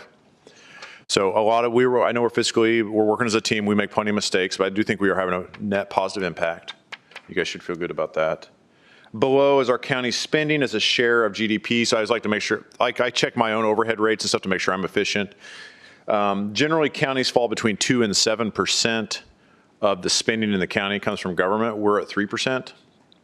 So we're on the lower half of that. That's good. Obviously, the bigger the county, the easier it gets. John Ayers is a good friend of mine in Hendricks County, and they're doing a great job there. So I got to pick his brain a little bit more. To get down to 2% for a county his size is really good. So maybe we can get efficient. The best way to do that is by increasing the GDP. We stay the same and our GDP goes up, but work on that. But anyway, I just thought that might be interesting to some of y'all. Well, Gary, in our discussions with the city of Greenfield also, we brought up the fact that you've made an offer for Jack & Sons. Yes, sir. And just want to make sure we're all understanding that we do have an offer out for the trash yard. And of course, the question comes up, what do we do with it if we get it? And just so you know, what would happen if he would agree to the offer that we made, we would allow him 1 year of paying us a lease of $1 a month. So we have a lease in place so we can enforce it.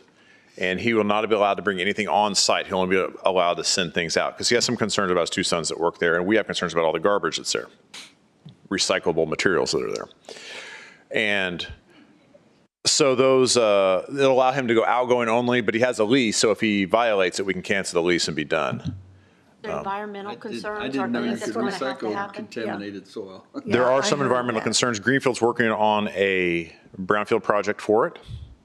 And we are looking for some assurances from the mayor that if we take care of this problem, that is not going to be stuck in our eye, that they're going to hit us up for a bunch of environmental issues.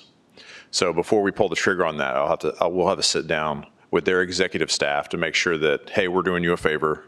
We're doing the county a favor. Like, don't. Not national. we don't want to own it long Mediation. term. Long term, we do not. But they're just unable to do something like this. We are. I knew what that meant. Good. How much of a problem is there, environmental type things? I walk through and I've done a bunch of civil engineering projects as well. It's not clean. It's not the worst I've ever seen. It's not like a dry cleaner or something like that where you have some of the more complex biotoxins. So it's mostly petroleum-based. And they just remove the soil to take care of that, is that correct? How they address? A little bit of oversimplification, but yes. So we're looking at petroleum contamination. That's not a radiological danger. It's not a biological danger. There's worse things. So there are worse things, but it's not clean either. Is that Was there phase one done there? 100-year floodplain? There is. Right. Which is where they identified the brownfield project. Is that 100-year floodplain? Yes. Wasn't that bad. Floodway. Floodway, I'm sorry. What it would probably best serve is Greenfield is the center of our county, and that is in the center of Greenfield. And a recycling operation, there's not probably an ideal economic activity. Well, this is a dumb question probably, but why do we want to own it? Why are we buying it?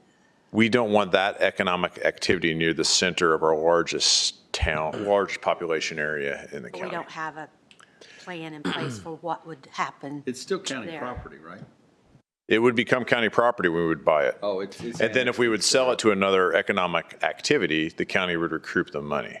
So don't be, I'm gonna be upfront with this, the county will be out money for a minute, because I don't think you're going to get a tax generating entity there. What you're buying is the removal of a large ecological problem in garbage area near one of our trails in Greenfield.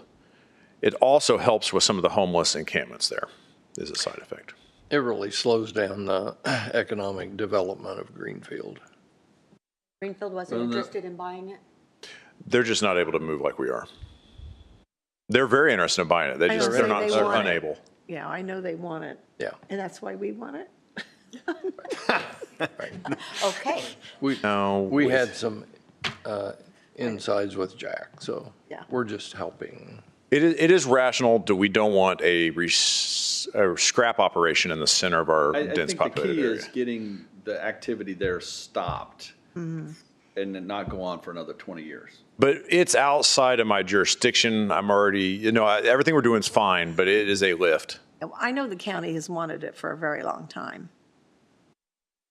Well, the Yeah, we city don't has- want it. We yeah. want what's there not to be there. Yes, yeah, we want to They stop just the didn't activity. have the. And his son's Business, but they have a large, Greenfield has a large redevelopment plan down here. It just doesn't fit with the citizens of Hancock County who don't want to have their concert next to a recycling operation. Right. There's better places for those operations.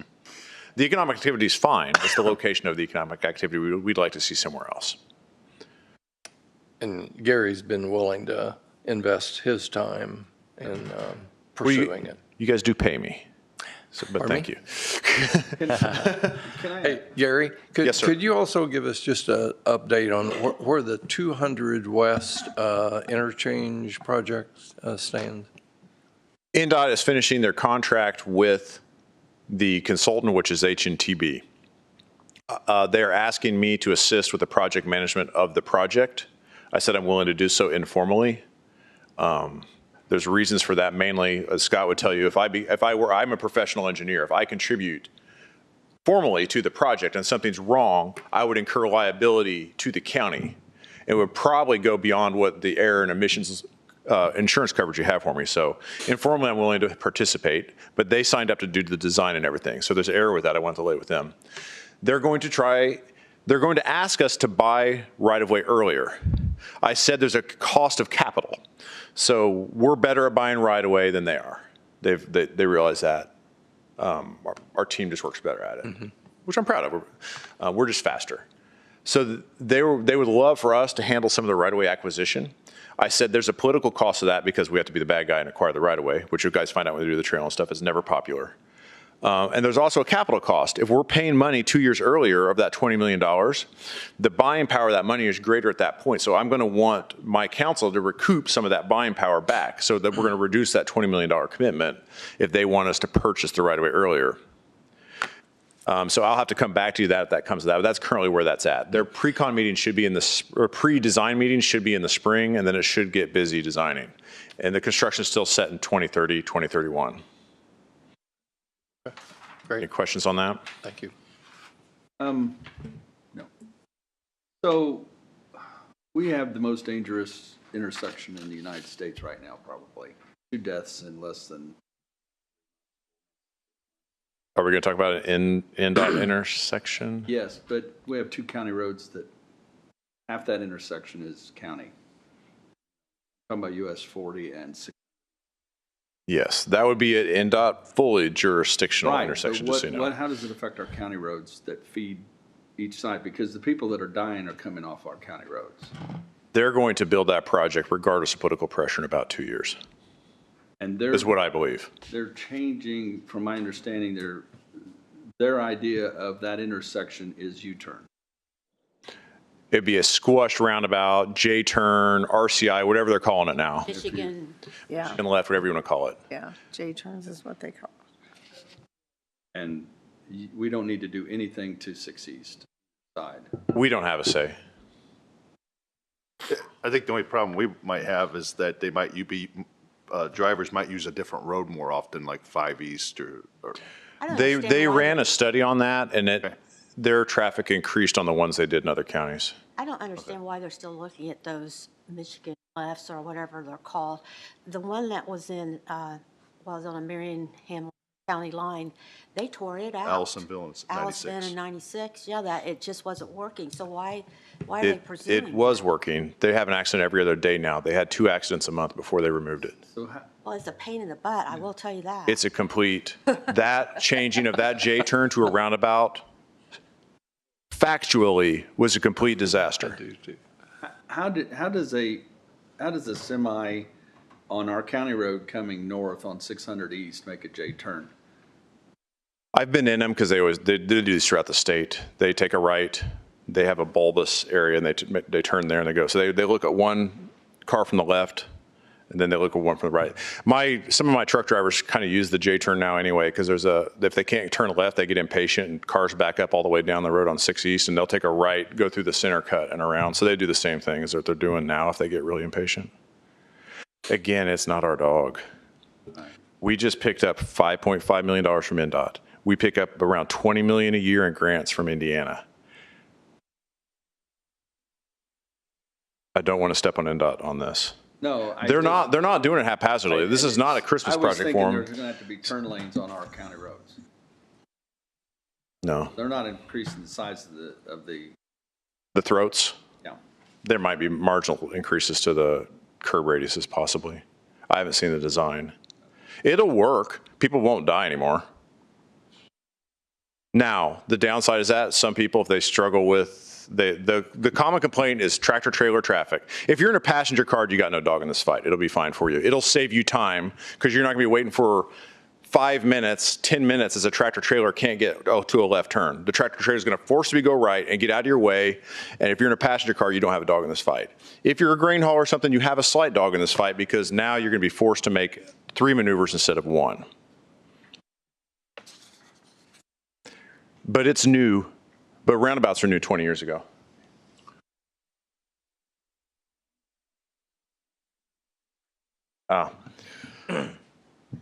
We should let NDOT handle this. All right.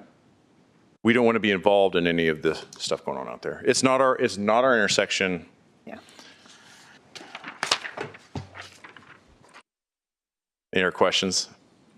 We got it. All right. Gary. Thanks, Gary. We got it.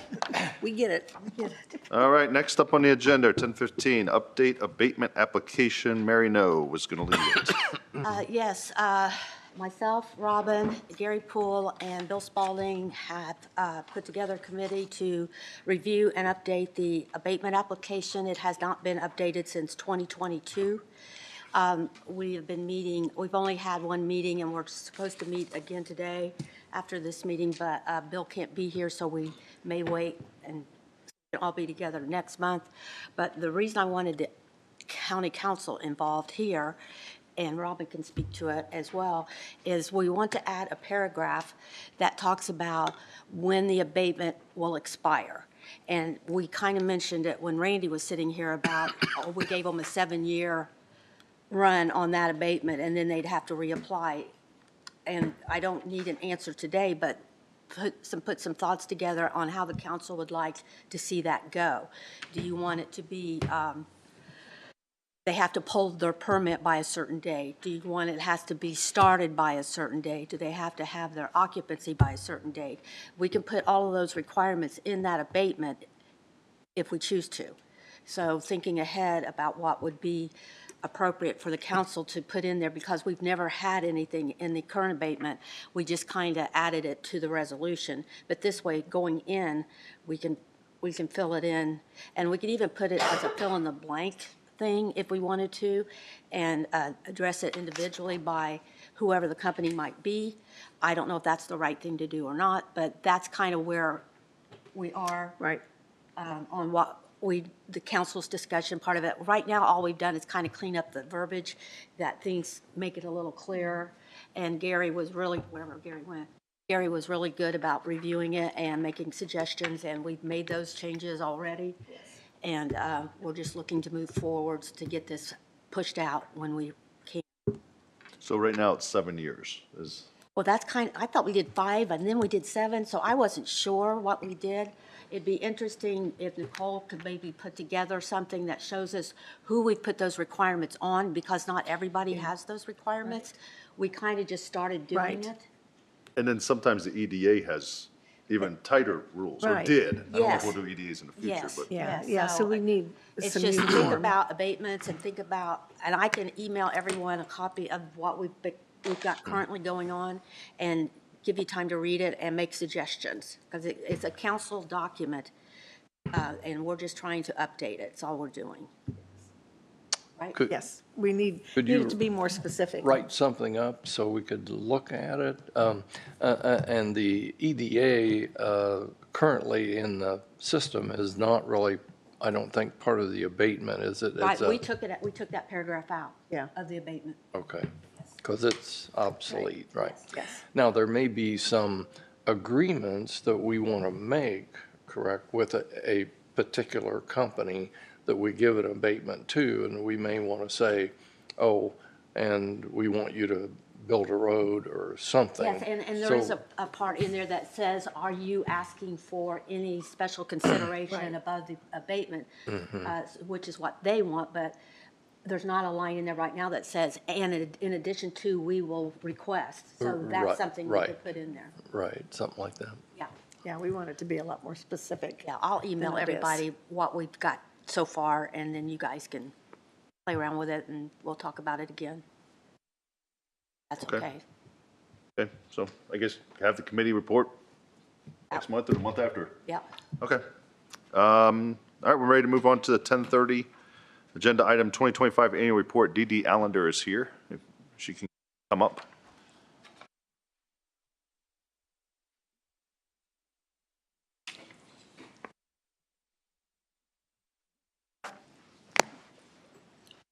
This is really bad. Who is Just She's leave it not there. here. She'll get it later. Yeah, she's not here. Yeah, Keely's excused. Oh, She I has don't know. excused absence, so. Oh.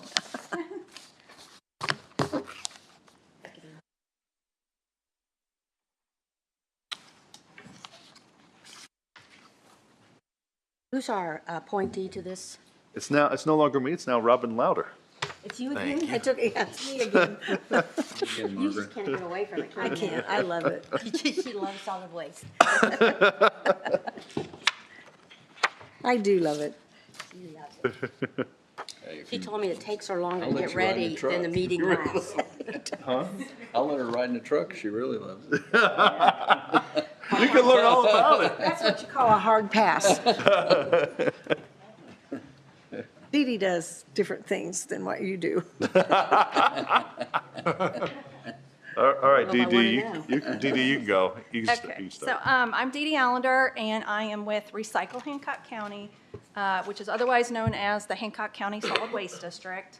I rebranded about 5 years ago, just because there was confusion over what solid waste I handle, and I would get every call in the world of solid waste that I needed to handle, and that's not what I do.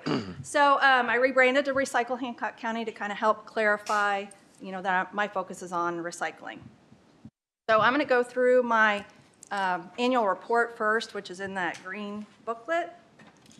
And I compile this report every year. Apparently, I failed to present it to you every year, and there was some confusion over the budgets this fall as to what I actually do. So I thought, well, now's a good time to come explain what I do when I've just completed my annual report, so you could kind of see what things that I do. So the first couple pages just talks about the structure of my district and who are my board of directors. They're all elected officials. I do have an advisory committee that's made up of different businesses and residents in the community. Just brief structure and how, the history of the solid waste district and how it's evolved over the years. We had a really good year this past year. So on page 7, it talks about the education programs that I do. And a majority of those fall in the spring because Earth Day is April 22nd, and all the schools want Earth Day programming. So my month of April is like completely booked with school programs, as well as some of the other months as well. So this last school year, the 24-25 school year, I had a record number of programs. I had it built up, and then COVID hit, and it all fell to the wayside. So I've been working to get back up to where I was, and I surpassed my number of programs last school year. So that was really good. I also do a flower pot project where I supply the schools or the classrooms with a flower pot, dirt, seeds, that they can do an Earth Day project. If they want to do something on Earth Day, they can plant this flower on Earth Day, and then the goal is that they can turn it around. Hopefully it'll grow, and they can send it home with the kids for Mother's Day. So that's the goal of that, and that has been gaining in popularity as well. It just is just growing. Then on page 10 is an overview of all the collection events that I do. We mainly do 2 large events every year where we take hazardous waste, electronics, tires, paint, shredding. We also take shoes for changing footprints, and we take expired non-perishable food items that we give to the Kenneth Butler Soup Kitchen. And then we do a smaller event with just shredding and electronics, and we partner with one of the towns. So I rotate between Fortville, McCordsville, and New Pal to do that smaller event. And typically what happens is the town will pay for the shredding, we pay for the electronics, and it's a win-win for everybody. And then the past couple years, we've also done a free tire collection event as well. I won a grant through IDEM to do some tire recycling, and so we did have a free event the past 2 years. So last year, my participation at my collection events surpassed all the other years, so it was a really good year for collection events. Then if you go on to the next page, page 11, I get into the breakdown of all the different items that I take. So electronic waste, it kind of looks like my numbers are kind of going down, but I think actually I don't feel like our numbers are going down. I feel like the weight of like televisions is going down. They're becoming a lot lighter than they used to be. You know, those big old CRT televisions were heavy. So I think the downfall is just due to the lightness of the televisions. But I feel like we're getting just as much now as we did before. Hazardous waste on page 12, that is a huge problem. You can't throw that in the trash. You hope they don't pour it down the drain or dump it out in their yard or field. It's very harmful to the environment. Should it get into our ground system, it could contaminate our water. It's just, there's nothing good about it. So that is the primary focus of my job, or any solid waste district, is to provide proper disposal of hazardous waste in your county. And we do these collection events. We do not have a facility. A lot of other counties have an actual HHW facility where people can bring things on a regular basis. Maybe it be a Saturday, maybe they're open during the week. You know, every county is different. But we chose to do events just to kind of keep our costs down. So we have an event the last Saturday in April, the last Saturday in September. We're there from 9 to 1. And if a resident can't make that, then they either have to sit on that hazardous waste until our next event or find somebody that can bring it to our event. And it never fails. Usually the Monday after that event, I always get a call from a homeowner that says, hey, I'm moving and I have to be out of my house in 30 days. What do I do with this? Like, well, you just missed us. So that is our biggest problem right now, but our hazardous waste collection numbers have grown substantially in 2025. Going on over to the next page, we had a record year for our tires. I think that was due to our free event. The last 2 years, it jumped up substantially. And we're just trying to get those out of people's yards, trying to clean up areas. We also had a record year for shredding. You know, this day and age of identity theft is an issue, so we're always trying to get the important documents disposed of properly. And then on page 18, we'll give you a breakdown of our budget compared to the surrounding Marion County, Donut County budgets. I mean, obviously, a lot of them have a lot bigger population than we do. But you'll see the breakdown of our budget versus theirs, our population versus theirs, and then our per capita spending. So how much money we spend per resident on recycling and disposal for our budget. So as you can see, we are very low as far as our spending. And I did a summary of, the entire state this fall, and we're one of the larger counties, but we have one of the smallest budgets in the county.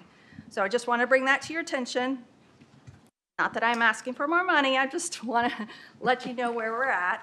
And then the back page is just my 5-year strategic plan. The items in red are things that I've already achieved. Some of the other things are things that I had anticipated on doing. Maybe for one reason or another, either I'm not able to do those items or I just haven't gotten around to it yet. And then that other pamphlet, the other pages that I gave you, I just wanted to mostly do this for my own benefit, but also yours. So I've been here for 13 years doing this job.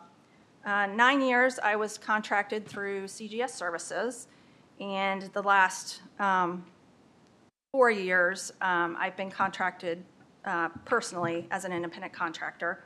And so I was just curious, what this spreadsheet would look like. So at the top, this is everything that I've been able to accomplish over the total 13 years. So at the top is all the different recycling that I've carried out throughout our county, along with the total weight of those items or quantity of those items that we've brought in over the years. And this doesn't include our big collection events, the hazardous waste and electronics. That was in my annual report. But this is everything else that I do. And I have listed on here everybody that I've partnered with to carry out these projects. Most of these didn't cost us anything. The only thing that we had to pay for was our newspaper recycling bin. I still have that. We still do newspaper recycling, but I do have to pay to have a waste hauler come in and empty that for us and recycle the materials. And then the garden pot recycling, I did have to pay also for the transportation of the containers when I had that going. And then also out to the right tells you how many years I have done that. Some of these we're not doing anymore. Some of them, are still ongoing, but there's just the number of years we've been doing it. I did a few promotions. I've done a lot of different events throughout the county, a lot of the festivals in the area. I've done a lot of different programs for different organizations, just a lot of different things going on there. Down at the bottom of the first page is a listing of the grants that I have been awarded. And then also I have 3 grants that I'm currently working on. They're in various stages. Some I've already submitted, some I'm waiting to submit, and some I'm just, waiting on the results. The second page is a list of the local partners. So due to my small budget, and not that I'm complaining, but I have to be very creative on how I carry out my recycling. So local partners are a huge part of my business. I'm always trying to find new partners that we can do projects with to get assistance, to get things done. So I have a huge list of local partners that I have used at one time or another, or am still using at this time. And I compiled this report yesterday, and I was reading over it this morning, just reviewing everything, and I found about 10 more community partners that I hadn't listed. So I had to reprint my page. So I'm sure there's probably more on here, and I just haven't thought of who they are. The last page is some of the awards and courses that I've taken over the years, programs that have been offered. I'm always trying to better myself, so I participated in several of the Hancock County Community Foundation courses, their Leadership Hancock County, Civic Circle, the Community Development, and then I was named the Hancock County Chamber Champion for last year, which was kind of exciting. And then I've got a list of projects that I'm currently working on. Now, this is constantly evolving. I'm always looking at new things, trying to figure out where we can expand on the services that we offer. I am partnering with GBC Bank this year for our shredding, for our collection events. They are wanting to pay for shredding. So it's not going to cost us, it's not going to cost any of our residents anything to shred their papers for this year. I'm working with technology recyclers. They are doing our electronics. They want to bring a truck in here on a regular basis and park it somewhere and let residents bring their recycling in on a regular basis rather than waiting for one of our collection events. I did get a phone call last week from Republic Services. They are wanting to partner with us on hazardous waste.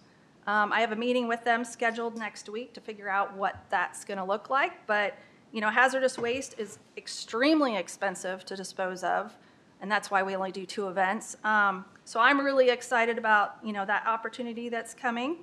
I'm partnering with the Greenfield Parks Department right now, working on getting recycling bins for the parks, and I already have grants in for that project. So just kind of waiting on that. And then one big item that's really on my mind is lithium-ion battery safety. It's the more I research it, the more scared I get as to how dangerous these batteries are.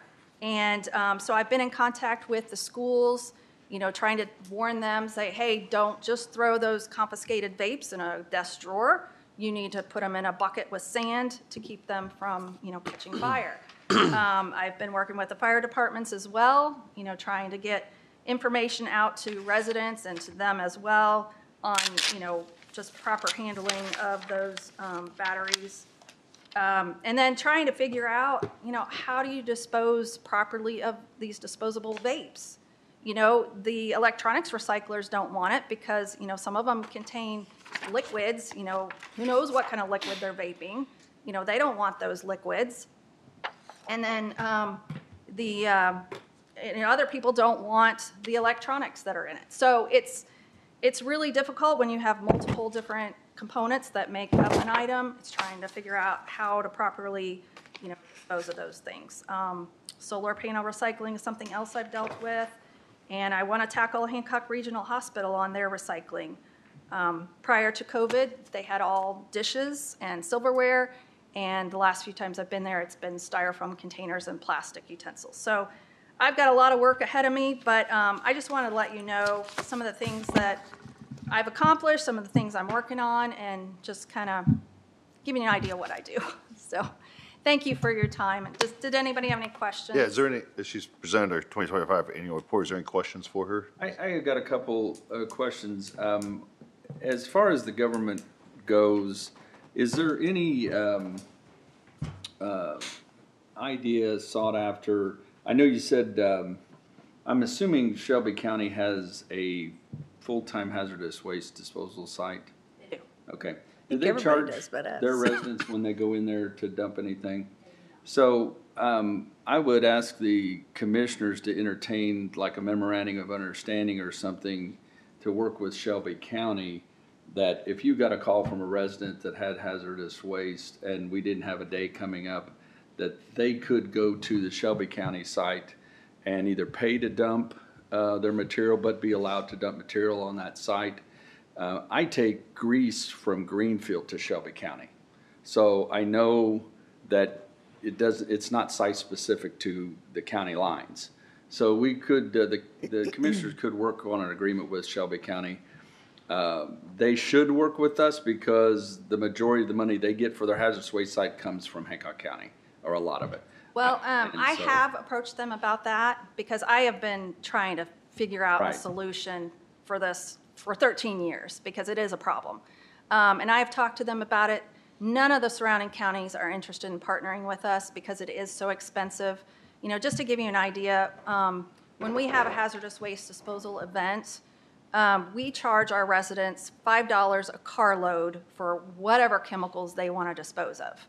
We, in turn, from our hazardous waste provider, well, this year I just received the bids, so this year it's going to cost us $97 per car that just drives through our event. So, I mean, it's a huge expense, and I don't think a homeowner is even going to want to pay $100 to take a few chemicals to Shelby County, so they're not willing to do it. I've contacted our hazardous waste vendors to see if they would take residents when we don't have an event. They want to deal with large quantities. They don't want individual people. So I am at a loss. I don't know how to resolve that. So if they charge $97 per car and I bring one can of paint and he comes and he's $97 a car and he brings 100 cans of paint, it's the same price? Yeah, so actually. Versus if I just gave him my one can, he would be like, it would save us $97. Absolutely. Right. Yeah, We well, got to actually. partner up and. Paint is Well, handled separately. It's The not people in New hazardous. Palestine just so they're painting the trash. But yes, you know, I we've got had. one addition that's down what there you that's- get. I got one addition that just crushes me with liquid paint Oh, it's down there. We've had residents come in with a bag of batteries. Okay. We try, I shouldn't say this, but sometimes we do consolidate. You know, if they just have a small bag of batteries, you know, obviously we're not going to send that through.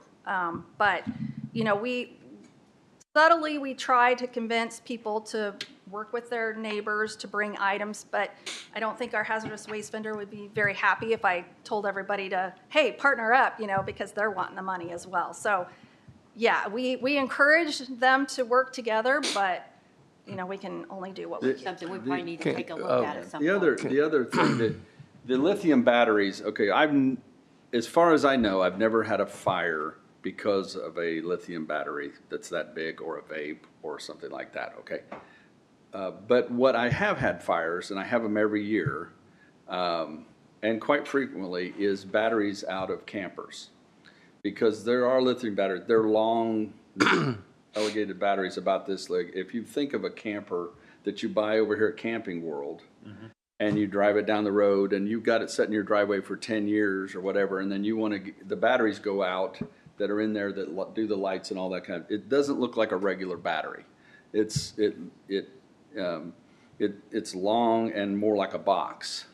And when they throw those away, which they're not allowed to, but they do anyway, they put them in a trash bag, throw them away, and they get broken because they're long. They get broken like this. They fire like that. So most of my fires, I would say 100 out of 100 of the last fires I've had in trucks have all been camper batteries. And I don't know if Camper World, which is a big here in our thing, I don't know if they have any idea that that's happening, or if they can educate their people that are buying the campers when you get rid of a battery. Come in there. And I'm assuming these people are buying batteries from them to replace the batteries they're throwing away. But that's the most dangerous thing that we have right now. I hadn't been aware of that. So that's probably another area I probably need to target. Yeah, we bring trucks mostly in the spring when everybody's trying to get their campers up again. We bring trucks back to the shop all the time and have to dump trash out, dig through, find that battery. And, cause it starts smoking and it causes a fire. But we don't have ash fires anymore like we used to have ash fires when I was a kid. But now we don't have ash fires because people aren't burning barrels no more. But now we have these camper battery fires. Those are probably, let them, is it possible for someone like you to charge people to bring stuff to you and collect it? I know, like in Warsaw, I'll take paint. There's a company that is in the trash business that they collect, but you pay. You'd have, now, yes, Republic could because they have a permit for their facility. You'd have to have a permit for people, like, if you're not a customer of mine and you want to bring something onto my site, I have to have a permit from the state that says you're allowed to do that. If you're a customer of mine and you want to get rid of a washing machine and I tell you I can't take it at the curb, you can bring it to me. I'm just providing a service for a customer of mine. But I can't take it from someone that's not a customer of mine, because then I would be a transfer station. And it's the same way with hazardous materials or all the others.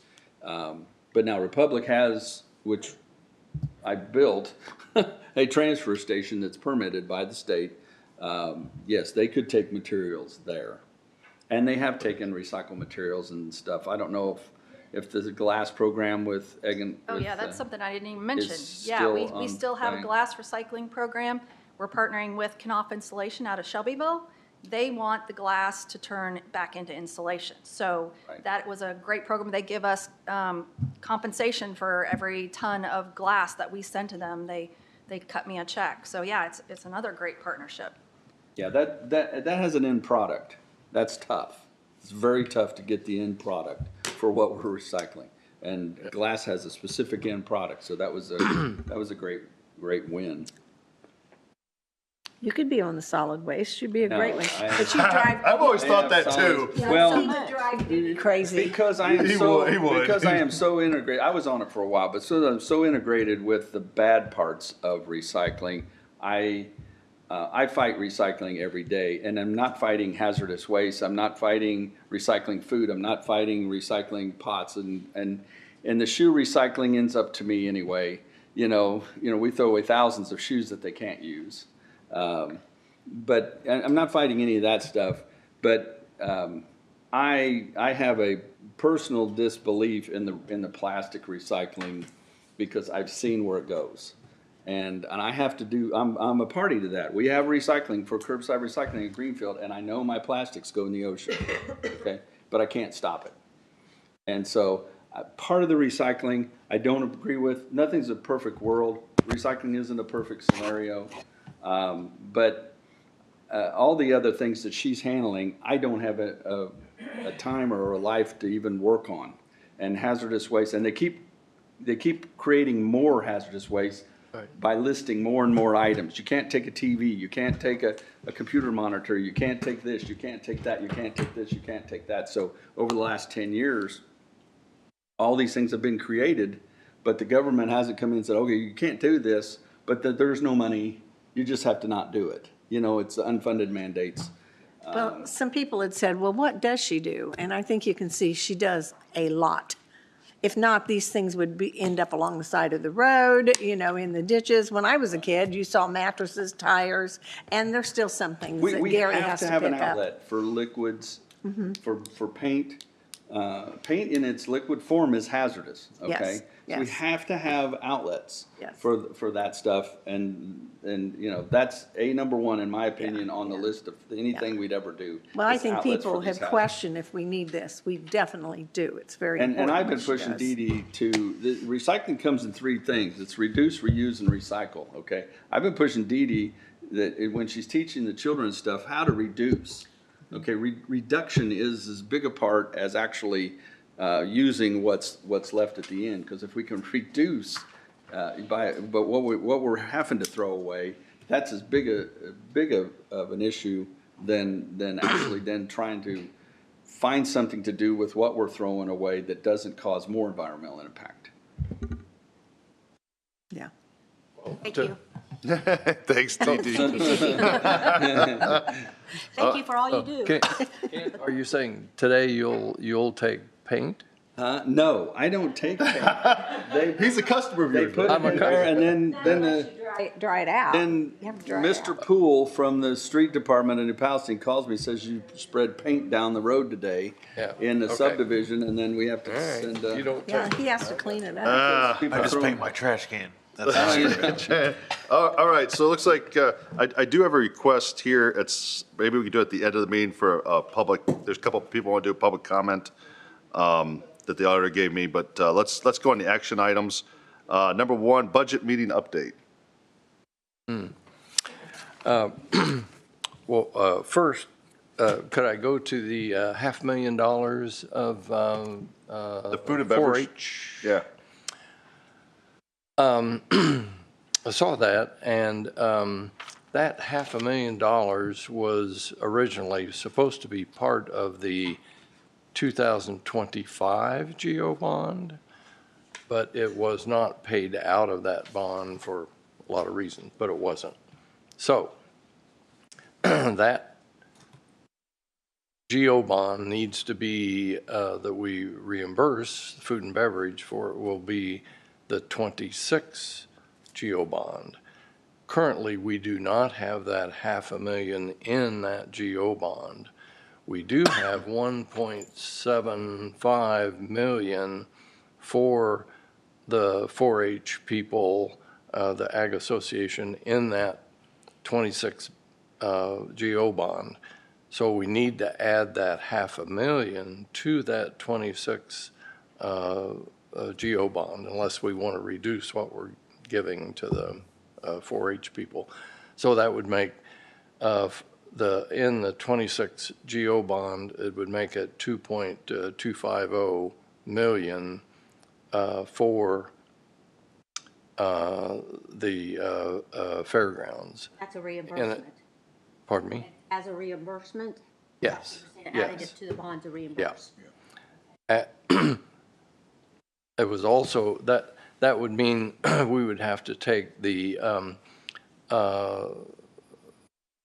target value of that GO bond from 6 million to 6.5 million.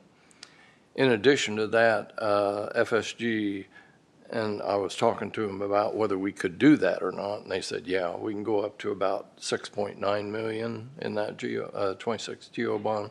But Greg pointed out that we do not have any money in that bond for the cost of the bonds, and that's about $300,000. So that GO bond, if we want to cover everything, needs to be about 6.8 million instead of 6. Do you, let me just throw an alternative out there. Yeah. Do you want to do that, or do you just want to pay for that out of our food and beverage balance? Our food and beverage is growing at a rate of an additional 200,000 a year, additional funds. We have a 1.9 million estimated balance or something.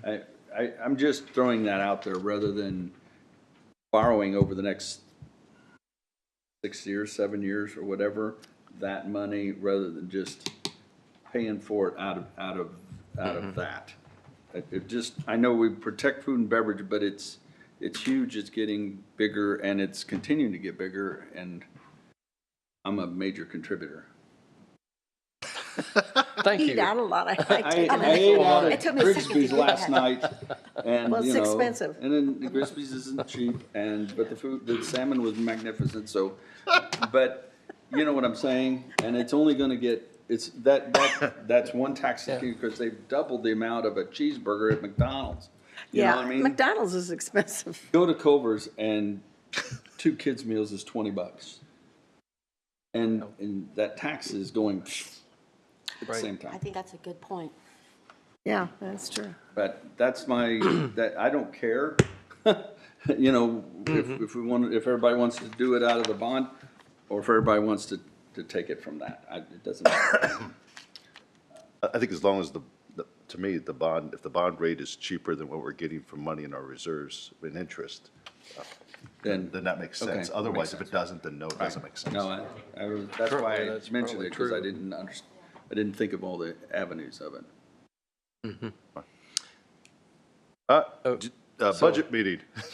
So if we want to do, we need to have a motion to increase the, I guess, the value of that bond from 6 million to 6.8 million, if we want to take that out of the bond. Well, but the 6.8, what you're saying is even if we don't do the 500,000, we got to go to 6.3. Yeah. So we either got to do 6.3 or 6.8 because of the cost of the bond. Right. All right, is there a motion on the table, or is this something you guys want to think about and vote on next month? It's up to you. Well, do you want to someone research the cost of financing as opposed to the think we had- interest that we're going to be I think we recently receiving? had the discussion. We did have that discussion? Yeah, it was still better to borrow than, because our interest rate was higher. I think the last bond, our interest rate was higher than what we got for the, Savings. right. Yeah. And just, it's a capital investment, so that makes sense to do it from a GO bond. What you're saying, Kent, is entirely true, too. I mean, Yeah. we can spend food and beverage money on anything. I'm fine. I'll make the motion that we increase the bond to 6.8 million to pay for the 500,000 for that and the 1,000 for the Cost of the issuance, bond. cost of the issuance of the bond. Second. All right, I have a motion and a second. Any discussion? I have a question. Sure, go ahead. Did we have a resolution for originally 1.5 that might need to be amended in it? The 1.5. The ag money. We've given them the first amount and then this additional $500,000. Was it mentioned in the resolution or anything that we? No? Okay. Nope, not that I recall. I just wanted to make sure. You can always check on that. Wouldn't hurt. Hard to remember all of this. I don't know about the rest of you, but. All right, is there any other questions or comments? Good on that? Okay. All right, then all those in favor say aye. Aye. Any opposed, same sign. Motion carries. All right. Budget meeting, we did review all of the funds and they all look good. We decided to target a 2% salary increase for 2027. If, that's just a target to think about. Finalize that. We didn't finalize it. We just mentioned it, right? Just There is something to. Don't we have to do that today? Yeah. What? Target, 2026 target. He's talking about the target, targets. that's target balance. Yeah, he was talking about raises. Yeah. Raises. Raises. We haven't nailed anything down, we're just discussing. Oh. we did pass a resolution to reimburse the sheriff, but we've already done that. Thumbs up for public defender attorneys for $115,000. We passed $72,000 from food and beverage for the Hancock County Boys and Girls Club. FSG and the auditor estimates that we're going to need about another $160,000 in this year to complete the ARP funded jail recovery program. And we did a thumbs up to take that from jail lit, Fund 1234. Scott Benke was going to provide a resolution for closing funds, and I think that's on the list. For the maybe. dormant funds? Yeah. I talked to Deb and Mary about that. We're putting it together. Okay. Can I say something real quick? Sure. About what you talked about with the Boys and Girls Club. Yeah. I had a board member approach me and thank me for voting yes to give the Boys and Girls Club the money they needed for the thing. And he said that, because I made the notion that since I've been here, I've never been asked by the Boys and Girls Club. And he said, well, that's not actually true, because he said, I asked Bill Allender when he was president if we could come to the council and ask for money. Bill told him no. Yeah. So it never got to us. So that's why it was strange to me that they had never came in wanting any money for anything, and that's why, because Bill Allender always blocked it, told him no. Well, if it was in 2009 or 10 or 11. There was no money then, yeah, Yes, that's there for wasn't. sure. But, Well, give we're Bill the setting up a benefit of committee doubt. now to do that. yes, To handle that type of stuff, absolutely, so. to handle that. All right.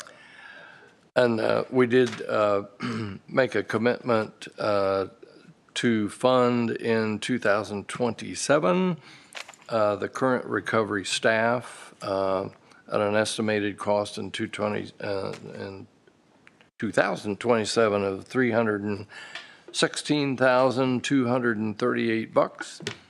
And FSG has been working on where we would work that into the 27 budget. And right now, it looks like that may fit into the jail lit budget, the 1234. Kind of surprised at that, but that's what they're thinking. Then Brent Eaton gave us a heads up that there's going to be a shortfall in some grants for victim advocates. Yeah, but he just said today that that didn't happen. He didn't know yet. Yeah, He didn't know yet. So So I think he said that, and then he revised it and said, well, he didn't know yet. She made a comment, like maybe Known about September, October, they'll Yeah. know. They're not gonna lose all of it, but there's a potential to lose some of it. They'll know in September and October. Yeah. And then we made a motion and passed to fund the senior services for $150,000 from the general fund to that fund 8916, which is the new senior services fund. And we're hoping that, Greenfield will come along with their 150 and the state will come along with the 300,000, and our expenditure will only be 150,000. What was that That's a hope. fund number again? I have 8916. Okay, thank you. Uh-huh.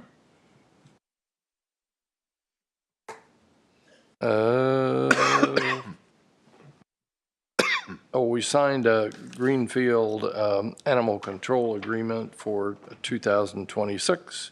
We approved $465,000 from general fund for that, which was a Slight increase. increase of what was in there of like 20,000, something like that. We did ask FSG to investigate what's going on with the two townships, Blue River and Brandywine, that And- did not show a budget for Yeah, 26. I pulled that up, and they had reasons in there why they did that. And I think. Did they? it's- Yes. Okay. And I don't remember what they were now, but. Were they good? But they were, that was helpful, wasn't it? Yeah. But they were good reasons, I Good think. reason? Yeah, Oh, that good. could possibly be fixed. Good. Bernie Harris asked for about $700,000 capital in 2027. And we're going to include that in the 26 GO bond, and it is in there. Thumbs up for the sheriff's, we did a thumbs up for $5.5 million for the sheriff's building from lit jail fund 1233. And then Hope House gave us a presentation. That's all I had. Anybody add to or subtract or comment? Thanks for your report, Jim. Next item is the minutes. Does anybody have any changes to the minutes as presented in our packet? I do. Okay. If I can get to it here, the third page under future mental health investment. I think the second sentence should read, the remaining balance will run out in 11 months. We just talked about that. And we will need about 160,000 to finish 2026. We just did that. And then the next sentence should be, I think, to continue the current programs, and we're talking here the regional hospital programs, in 2027, we will need between 800,000 and $1 million. I think those were two separate things that she talked about. not one.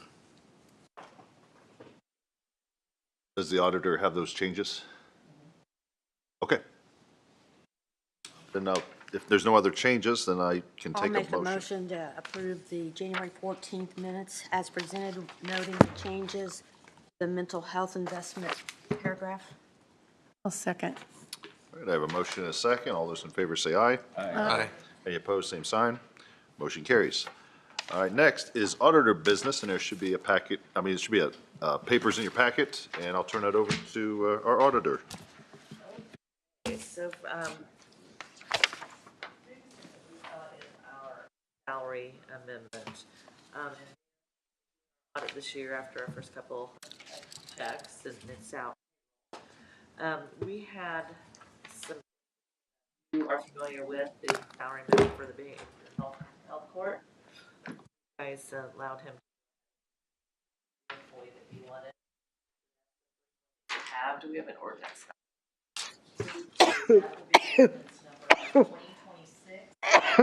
Excuse me. Gesundheit. David.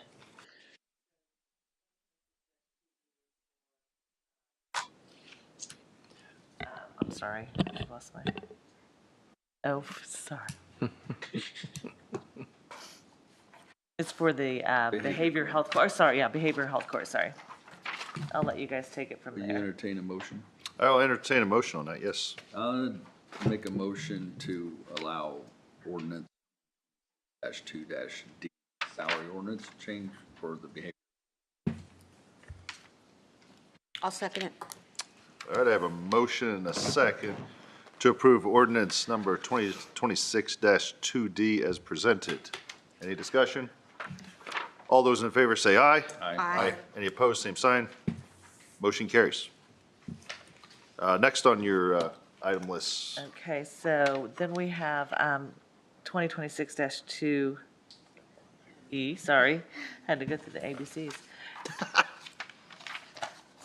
I just want to make sure I have the notes here. And this is another one, this was the one for 911 that you'd already approved.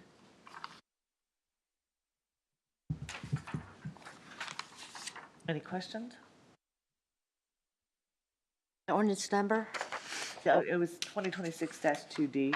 E, and this is for the As in public elephant. safety dispatch? Yeah. Okay. Well, in the essence of speed, I'll make another motion to allow ordinance number 2026-2-E, the 911 center. I'll second. Okay, I was just so sorry. We had a lot of amendments, so I was That's just okay. wanting to make sure I was Okay. going through all my notes. It And then happens. the next Okay, one is. hold on, we got a motion and a second. Is there any other discussion on that one?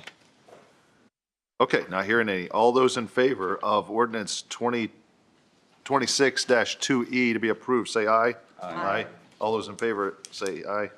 All those opposed? All those opposed, sorry. Sorry. Okay, and then Spreading. it's spreading, and then we've got 2F, and that is basically, if you take a look at a lot of the information here, is basically, it's a combination of typos. Everyone was paid correctly, but there was some typos. We had some rates submitted to us that didn't match the right stuff in our payroll system. So there was no budgetary issues, no incorrect pay. It's just the way that the amendment was written up. So we just have to, we want to make that match with what our payroll and the 144s are. Righty, and I'll make, do you want discussion? F. Scott, do you want any Oh, discussion? I ask after. You can make a Okay, motion. I'll go ahead and make a motion to approve ordinance 2026-2-F, amending the ordinance, salary ordinances as listed. Second. All right, I have a motion and a second for ordinance number 2026-2F. Any discussion? Not hearing any. All those in favor, say aye. Aye. Any opposed, same sign. Motion carries unanimously. All right, is that all the auditor business, or is there more? I just want to give you a heads up. It's nothing. I think that we're going to be fine. But CASA has not received their grant money, and we went ahead and processed their payroll so that they could be paid. But we may have to find an alternative if that grant money doesn't come in soon. Who was that, Debbie? I'm sorry. It was CASA. Yeah, I Put knew that you on were your having radar. I have nothing else. All right, hold on a second. Okay. Let's see, next up on the action items, board appointments. The first one we have here has been presented by Greg Morlock with the Greenfield Economic Development Commission. Their council was kind enough to appoint Eric Horning as a member, and it's a one-year appointment, and they're asking if we could reappoint him for another year, I believe. So unless we need to make an appointment here, or if somebody else has someone else they'd like to appoint. It's on the, Put on the big printout. I don't see yeah, I don't know if it's on the printout. This has a full printout so that you can have everything. Nobody has any reason not to. I'll make a motion that we leave Eric Horning on the Greenfield Commission. Second. All right, I have a motion, a second table to reappoint Eric Horning for one-year appointment to the Greenfield Economic Development Commission. Any discussion? All those in favor say aye. Aye. Any opposed, same sign. Motion carries. All right, so that takes care of that one. And then next up, you had a community corrections one. We discussed this last time and nobody volunteered. Community corrections is on page 2. It's a whole list of people and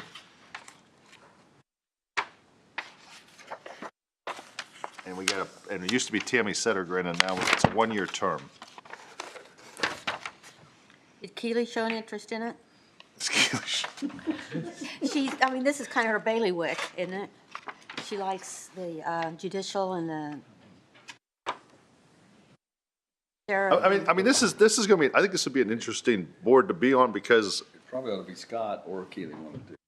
the thing is remember we're talking about community. You've been talking today about community correction, how it's going to have to change, how we're going to do a study, and so if that's going to have to come to fruition, I think you have to be involved with the board to. Are you volunteering?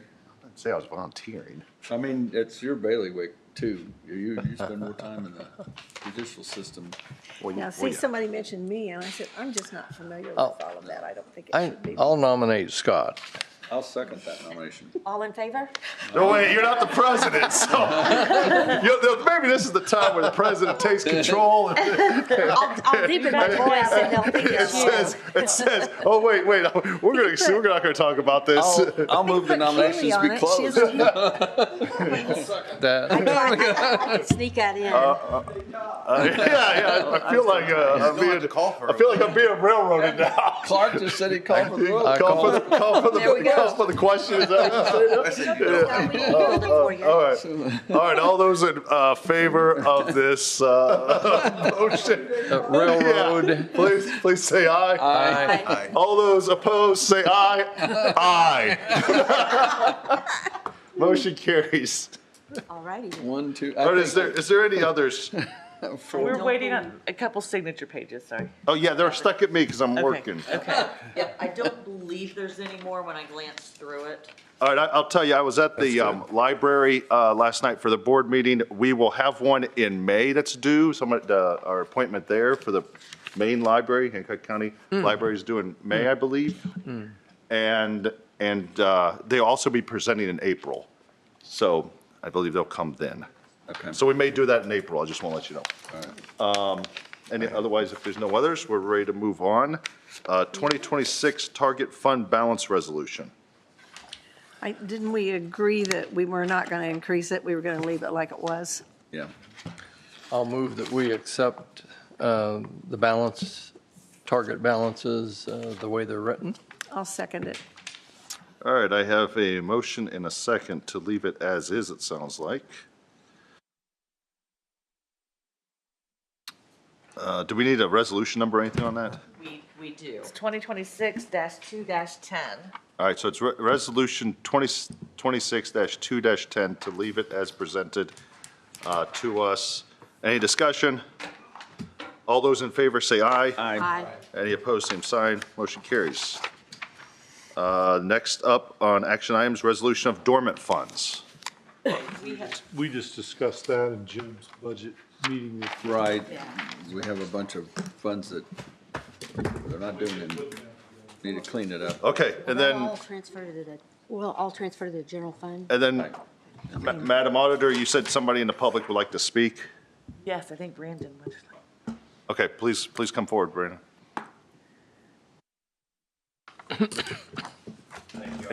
As you guys were talking earlier, one of the things that came up was EDAs, and there were two things that I wanted to bring to your attention.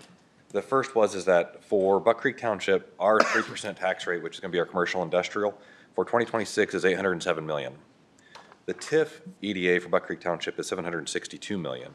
And so the reason that I bring that up is to indicate that the majority of the 3% tax rate is being captured by the TIF. The second thing I want to point out is in January 11th of 2025, Christy Deere had an article that covered the brainstorming session that the county commissioners, the council did. Gary Poole was involved in that. And then that Gary Poole indicated that between 2031 and 2039, there's $26 million of unallocated EDA money. And so to say that the EDAs don't have a value, I know initially the EDAs were looking as a mechanism to help public safety in getting operational funds. And I know that Bob Cherry was able to get that built in so that TIF revenues can be used as operational funds. But I think that just saying that EDAs no longer have a value, I would ask you just to take another look at that and make sure that that's truly the case and that there isn't some value that's going to be in not only the current EDAs that are in violation based on what you guys are indicating, but as future developments are coming online. As Mr. Sherrill was indicating, if we are going to be at capacity with the current buildings that are in Buck Creek Township, and we're looking at multiple others that are looking to break ground or start building into there, we're going to see an increase. Our run volume to the TIF, which is just the commercial buildings within our area, overall is about 20 to 25% of our run volume, and we saw an increase of 15% of that run volume from last year to this year. So as you guys are looking and having that consideration, those conversations, I just wanted to kind of bring that to your forethought. I'm coming to the RDC tomorrow to have conversation with them as well, and looking at extending the MOU that we have with the RDC.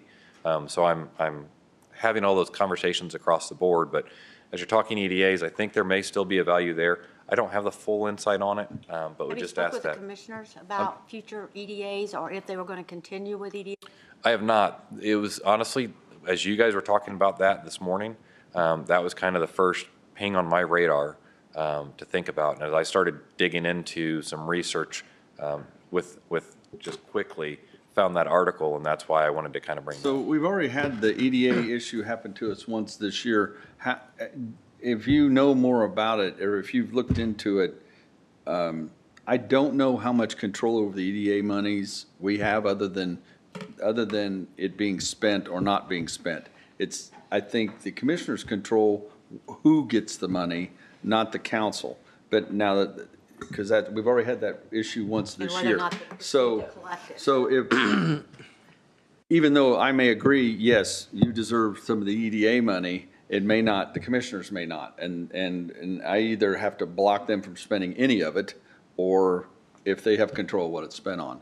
So you just know that now, we're not in disagreement with commissioners on very many things, so I can't imagine, but they're the ones that's going to decide who gets the dollars, I think. My whole intent is it sounded like the conversation was that the EDAs didn't have a value. Well, some of the EDAs aren't being behind on their payments, or they're not happening because they're... Well, the conversation was not that EDAs don't have any value, but that going forward, the reason that we created the EDAs, the reason for it has gone away. Therefore, in the future, there appears to be really no reason to have them because the reason for them has disappeared. Okay. I understand what his vision is, though, for it, is that because that money has only 2 or 3 things you can do with it, it's easier for him to, it's easier for him to understand it would be guaranteed he'd be eligible for it. But if it goes back to the general scenario that that every money can be spent for him, then it's harder for him to conceive that in the future he's guaranteed any funding. Well, and part of what my point was is going back to that article from January 11th of 25. If there's a projected out 26 million of unallocated just EDA EDAs. money, Yeah. right? You know, there's monies that are There there, is. so I don't want that to be Right. The lost in- agreements that are in place will be followed, enforced. Yeah. And there are some. Right. The problem is there's, some of the developers are not fulfilling their obligations under the agreements. Sure. So they're in breach and they're expiring. But the general intent is to, fulfill those agreements that are already in place. And I think if you read the, whatever it was, resolution that we passed on the EDAs, we said that it was for county use and for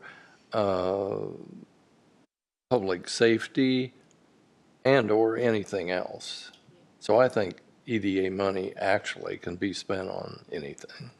And it was Gary's suggestion through our abatement meetings that a clause that even references EDAs as being that there's not going to be any new ones created. So that's why we removed it from the abatement. I don't have all the purview that you guys Right, do. I no, just I wanted know. to throw that out there and just make sure that was What's my in little, place is still my in little place. slice of You're this. doing what you're supposed to. You're supposed to be constantly coming in front of us and saying, hey, Gimme. I got 15% more calls than I did last year. And we're got to do our new memorandum of understanding for the next few years. So we need more money. That's what you're supposed to do. You're supposed to come up here and say that. And we're supposed to say, yeah, we got to figure out how to keep Buck Creek Township solvent. Well, I appreciate you bringing up the article. I pulled it up, and I don't know if it's directly related, but it does mention OCRA, the Office of Community and Rural Affairs, in the article, and they have a toolkit, and but I work on the same floor as them, so if we do need to ask any questions, let me know, and I will walk a couple of doors down, and I will ask anyone any questions, so. Absolutely, thank you. Appreciate Yeah. the resource. Thank you for the time, appreciate it. Hey, no problem. Welcome. Oh, the only other thing, with the board appointments, I forgot to mention is that Clark and myself have been asked by the commissioners to be on that board for the nonprofits. We're both accepted. Good. So, just to let you know. Good. Anything else for the good? I move we adjourn. Second. All those in favor say aye. Aye. We're adjourned.